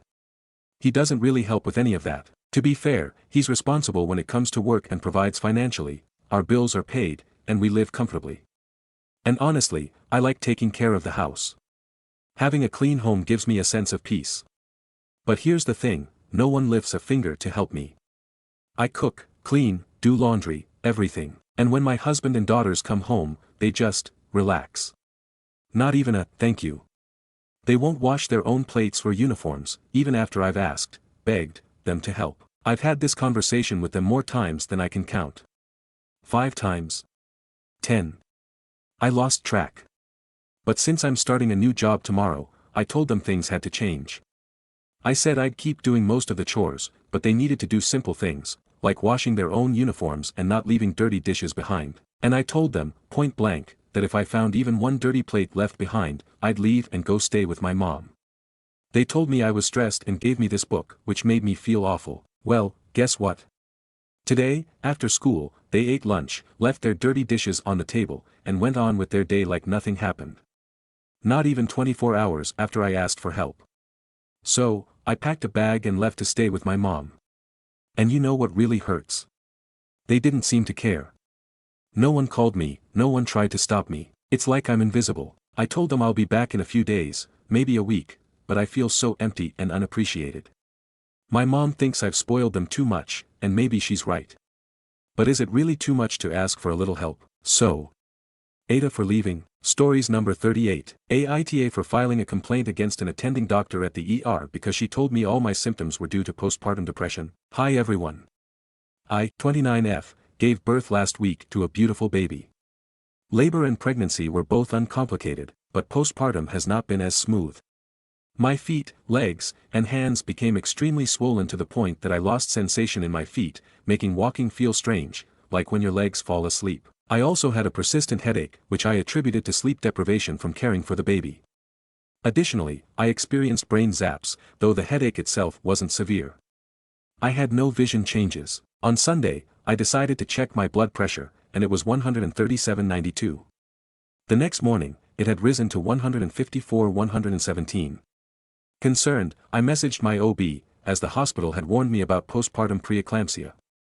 He told me to go back to the hospital to get checked and rule out hypertension. When I arrived at the ER, they seemed unsure of what to do. My blood pressure was 140/94 at intake, and after some confusion, they sent me to labor and delivery. I stayed there for about an hour, during which my blood pressure decreased. When the attending doctor arrived, she immediately dismissed my concerns, saying, "Oh, it's going down. This is normal. The swelling is normal." The nurse reviewed my medications and mentioned Zoloft, which I had taken a year ago for anxiety but had stopped under my therapist's guidance because I was doing well. The doctor fixated on this, insisting that I had postpartum depression and questioning why I wasn't on Zoloft. I explained that I wasn't experiencing depression, but she continued pushing the idea. She also questioned how old my blood pressure machine was, suggesting that it was inaccurate. When I said it was fairly new, she asked why I even owned one.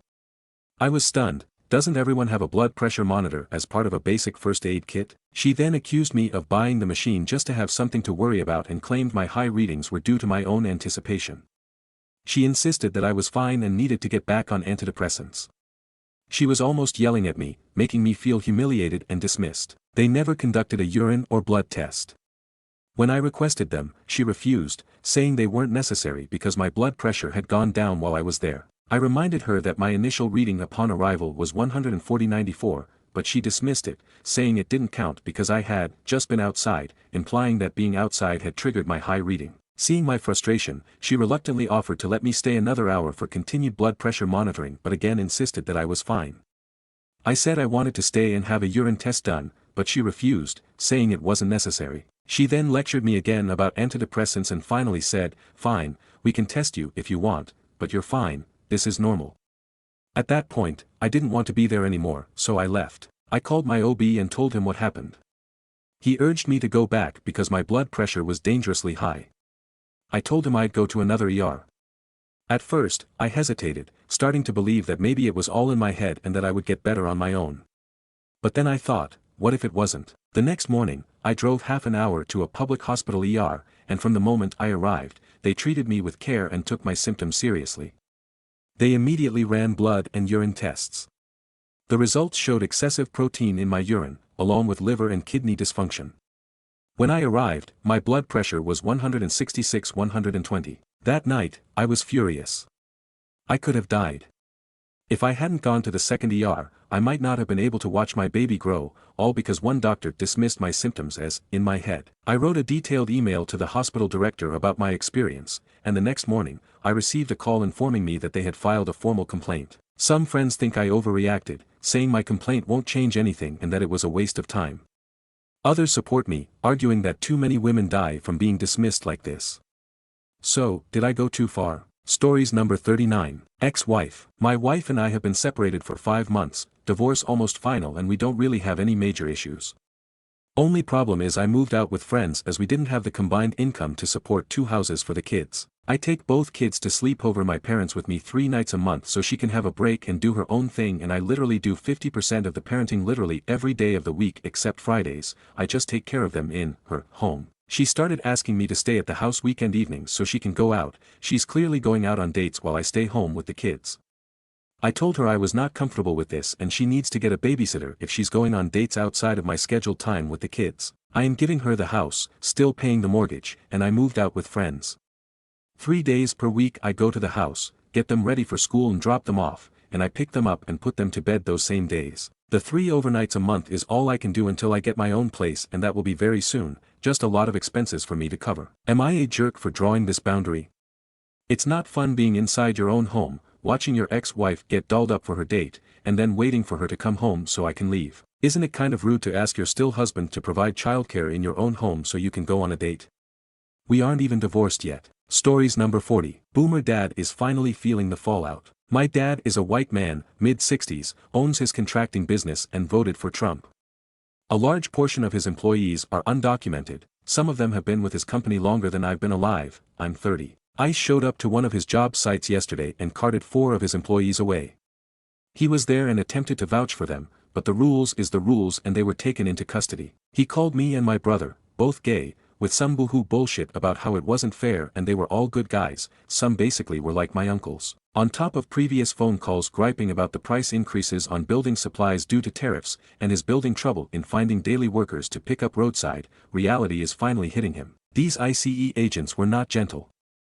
Dad witnessed more than one beat restrained to the point of bodily harm. The phone calls with my brother and I involved tears on his part, stating in vague terms how traumatic it was to witness his good men being treated that way. Radio silence on the other end of the line from the both of us.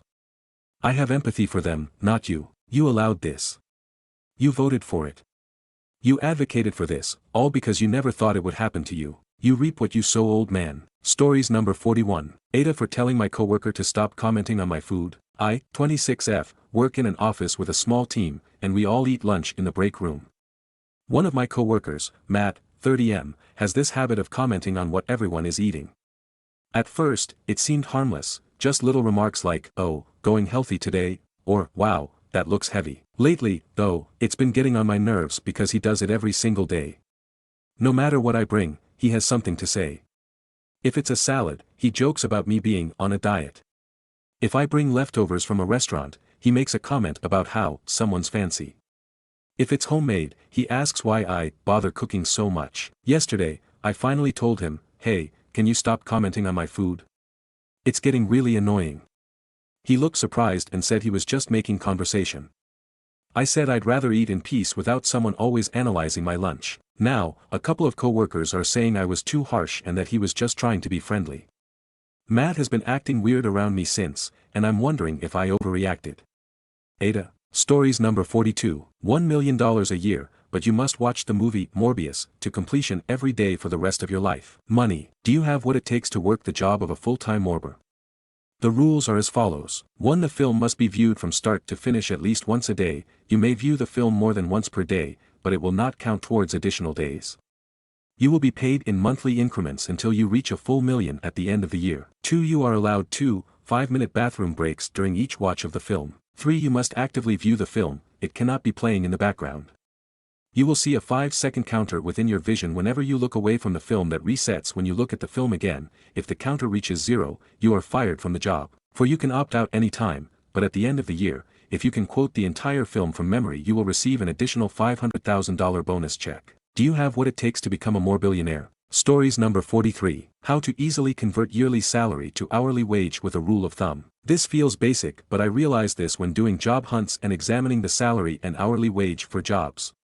Basic formula: take a yearly salary, e.g., $70,000, and move the decimal to the left 3 times, aka just get rid of the first 3 digits, e.g., $70. Next, divide this number by 2, $35, and that will get the surprisingly close approximation of the hourly wage.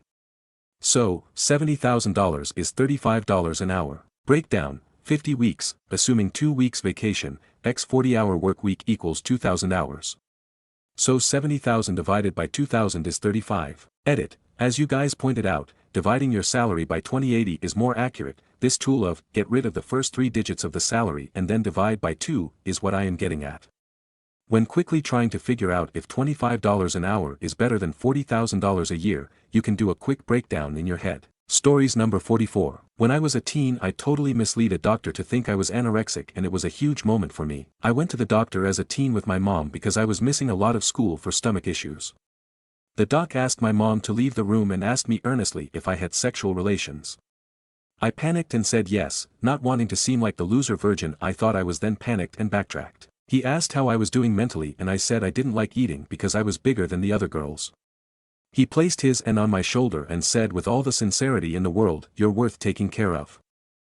What he told my mom after that, but it stick with me, and here's the truth. I was a loser nerd who had never had a boyfriend and ate my feelings, but the nausea in the morning was true. As an adult I now know I have an anxiety disorder and the rise in cortisol in the mornings makes me nauseous, especially if I eat late, which I was constantly doing. I wish I knew that doctor's name. He totally thought he had a pregnant anorexic teen and the reality was he had an anxious mess. Stories number 45. My wife is 9 months pregnant and unable to move in with me. I'll try to be as direct and straightforward as possible. My wife and I have been legally married since September of last year. She is currently 9 months pregnant and plans on moving into my home in Lamar County, TX. She currently lives in and is county locked in Hunt County, TX per temporary custody paperwork. We have been waiting for a court date to have Lamar County added to these order for quite some time, however her ex has repeatedly denied all dates given. He has told her and even sent text messages saying he's going to drag this out as long as possible purely so she can't live in the house I own even after the child is born. My question is simply this: would a judge punish her for moving in with her husband and father of her unborn child? Edit. It has been brought to my attention that I left out key detail and I apologize. She's pregnant with my child. The ex I referred to is the father of her youngest daughter. He lives in Delta County, TX. Their custody agreement is why she is county locked. Again, I apologize for neglecting these key points. Stories number 46. Aita for changing my family's last name secretly while not informing anyone. I, 38F, got married 3 years ago to my husband, 41M. I changed my last name to his immediately following. My relationship with my in-laws was never super, but it was civil until about 2020 when our differences became obvious and were hard to reconcile. They have never welcomed me into their family, and never put forth any effort to be a part of our lives.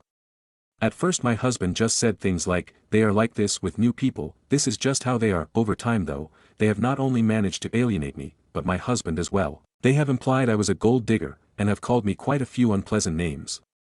My husband had enough with them during our first year of marriage, and when he went low contact with them, they tried guilt, manipulation, and passive aggressiveness to get him to resume what we call his previous role in the family, being the one to do all the work in the relationship. When that didn't work, they basically cut us out. They never called much before, but now they never call and then act like it's our fault they don't and play the victim constantly. I have BPD, and my new last name just didn't feel like me, especially considering his family. After my diagnosis a year ago, my therapist explained sometimes people with BPD struggle with this since we struggle with identity as well. So it's been talked about a lot. My husband had suggested we both change our last names. I thought it was an interesting idea. I didn't want my maiden name back because it is hard to spell and pronounce and not at all common in our country. I liked his last name because it was such a common last name.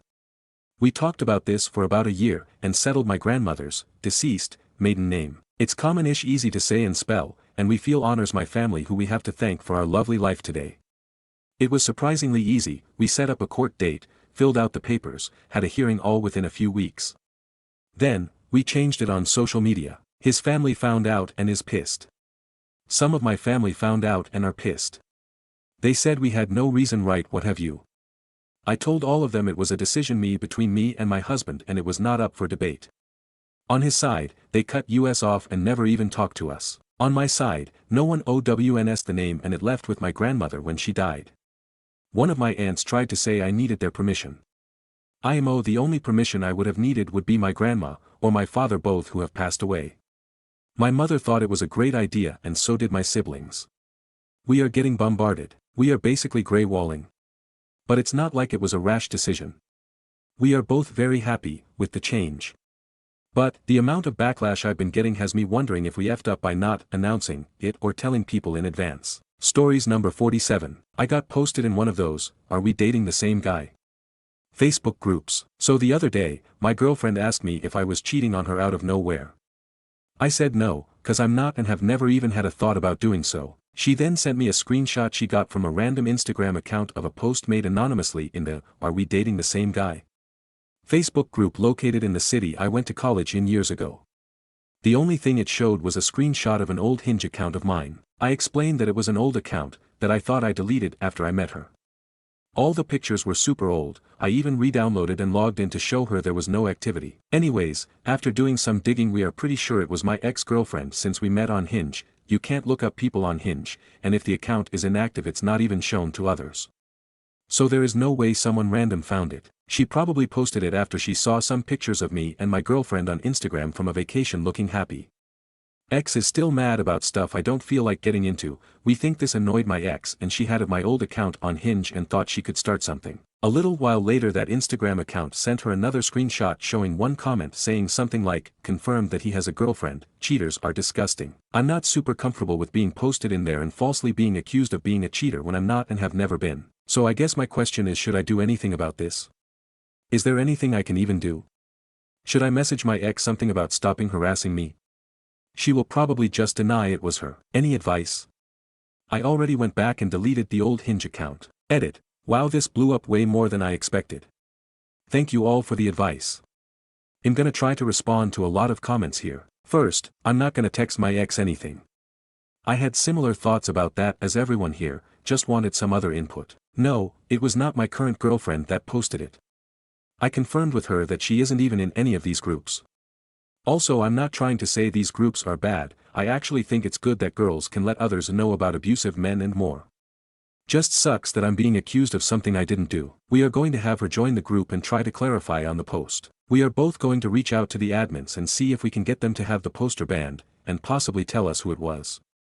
We are going to explain that the post is in a city I don't live in, a very old account that couldn't have been active, and that we think we know who did it, and the screenshot she got from that Instagram account. I don't really have any other proof besides that. Anything else y'all can think of that might be helpful? Stories number 48. My neighbor's baby fell from a second-story window. I was listening to some music while I worked on my computer in my living room yesterday afternoon, when I suddenly heard these gut-wrenching screams and a woman yelling, "Help me," outside. I ran out of my house without even thinking and just ran towards the noise. I found one of my neighbors at the apartment building next door holding her 17-month-old son in her arms, wailing that he'd broken through the screen and fallen out their second-story window. I called 911 while another woman rubbed the baby's chest and felt for a pulse. He was still breathing, but his breath was shallow and he wouldn't wake up for us. He started moaning and bleeding from his nose by the time the ambulance arrived. I haven't heard anything since. The apartment I live next to is usually quiet and most people keep to themselves, so I'm not sure if I'll ever hear anything about the baby's condition. I'm just hoping and praying they're okay. It felt so surreal to watch all the emergency vehicles drive off and just walk barefoot back to my house. If anyone can put some positive thoughts and/or prayers into the world for baby, please do. Stories number 49. Aita for refusing to let my mom bring my cheating ex to my wedding because she still sees him as her son. I, 29F, am getting married in a few months, and my mom is insisting on bringing my ex-boyfriend, Jason, 30M, as her guest. The problem? Jason cheated on me 3 years ago, and we had a terrible breakup. My mom has always liked Jason more than any of my other boyfriends, and despite what he did, she stayed close with him. They text all the time, invite him to family events, and even celebrate his birthday like he's still part of the family. I have moved on and am marrying someone amazing, but when I told my mom Jason is not invited to my wedding, she flipped. She called me immature and said, just because you two didn't work out doesn't mean he stopped being family. My fiancé is uncomfortable with Jason being there, and frankly, I don't want someone who broke my heart at my wedding either. Now my mom is saying she won't come if I don't invite him, and my family is pressuring me to be the bigger person. But I don't see why I should invite my ex just to make my own mom happy on my wedding day. Stories number 50. I now understand why I don't remember childhood. I've noticed, F24, that I don't remember much of anything from my childhood, and the memories I do have are of some good times surrounded by double the amount of traumatic ones. I'm currently on vacation with my family, and while talking at dinner we talked about being menaces while children, and when I was a toddler I knew that I would throw myself down to have a tantrum as a toddler does, but my mom would hold my arm while I did it instead of letting go, causing my arm to pop out of socket. I knew this happened multiple times because once it happens easier there on out. I've come to find out that back then, after taking me to the hospital a few times for it, my mom wouldn't take me back out of fear of CPS and decided instead to do it herself with my grandmother. They would pop my arm back into socket when I was a toddler, apparently multiple times after the multiple hospital visits. I joked and said, "Oh, so this is why I don't remember any of my childhood." And it was all laughs at the time, but WTF, processing this shit as an adult is wild. Stories number 51. I'm so friggin' tired of men trying to kill every bit of joy in women and then call names and make fun of us the moment a woman shows signs of mental illness. It's especially bad when said women are over 30. A woman isn't allowed to have fun anymore. They make fun of women enjoying Disney, of women going clubbing, etc. I can't even watch one single reel of Taylor Swift where she enjoys herself in the crowd or is performing on her own concert without having to scroll for minutes to find a comment not calling her immature, attention seeker, that she needs to grow up, constantly bringing up her age. Men destroy whole stadiums and cities after sports games, and I've never heard them being called out so much as women that just dare to show any joy. And then when we get depressed, we're irritated, we're whiny, we nag, we're too sensitive, too emotional, etc. I'm so tired. Even without interacting with men, they push themselves into women's lives just to make them worse for no reason. I don't get why they just can't leave us alone. Stories number 52. My son wants to attend a religious meal ceremony at his friend's house and I said no. My wife and I have 3 kids. We have chosen to raise them without any religious beliefs. My son is in middle school and it's a large diverse school, quite different than his grade school. My son has a friend who first called himself Dave, a generic American name, and Dave's family is very religious. My son recently told me that his friend has started using his birth name, which is religious. And he has been wearing a robe to school. Both of which indicate to me that this friend is way more religious than I thought. My son was invited to a dinner ceremony at this kid's house. Okay. But yesterday Dave said my son needs to not eat all day. And based on that, my answer is no. He's not allowed to participate in this religion or its rituals. My wife says I'm being a jerk and overreacting. I don't think I am. I don't want him around this. If he wants to as an adult, fine, but he can't make this decision at his age. Being friends is one thing, participating in a religion is over the line. Stories number 53. Whipped for refusing to vacate the house when my roommate has her friends over. I, 21 am in college and live in a shared house with 2 straight couples, totaling 3 men and 2 women including me. We're all around college age. One of my roommates, 19F, is planning to host her 20th birthday party soon and invite around 20 people. I really have no problem with this, and some of my other roommates have also hosted parties in the past and we've had a good time overall. However, this time she says that she's planning to have some of her friends sleep over and that a couple of them are not comfortable with sleeping in the same house with men they don't know. She wants me and my friend, the other man in the house, to vacate for the night and sleep somewhere else, presumably letting her boyfriend stay. This is over spring break, so she says that we should just go home or stay with friends for the night. The house is quite big, and our bedrooms are both on the opposite side of the house from hers, though I don't know if she's planning to have her friends sleep in her room or not. I don't want to cause undue conflict, but I feel like this is a pretty unreasonable request. Whipped if I said no. Stories number 54. My mom found out I use tampons. If I can talk about this, but yesterday my mom went through my school bag to find my credit card, and she found my tampons. She started yelling at me saying I was too young, I'm 15, and tampons literally saved my life, I'm an athlete so it's so stupid, I hate using pads. She said, did it not hurt, why would you use that, and she said, at least don't bring it to school, they'll think you're a loser. And now she thinks I'm this gross person. What to do? She won't talk to me about it again. I think she was going to not confront me about it anyways. I just realized my bag had been looked through, so I asked, and I insisted for her to reply. That's when she said these. Edit. I really thought that I was just being dramatic because I was sad about this. Thank you for the support, I appreciate it a lot.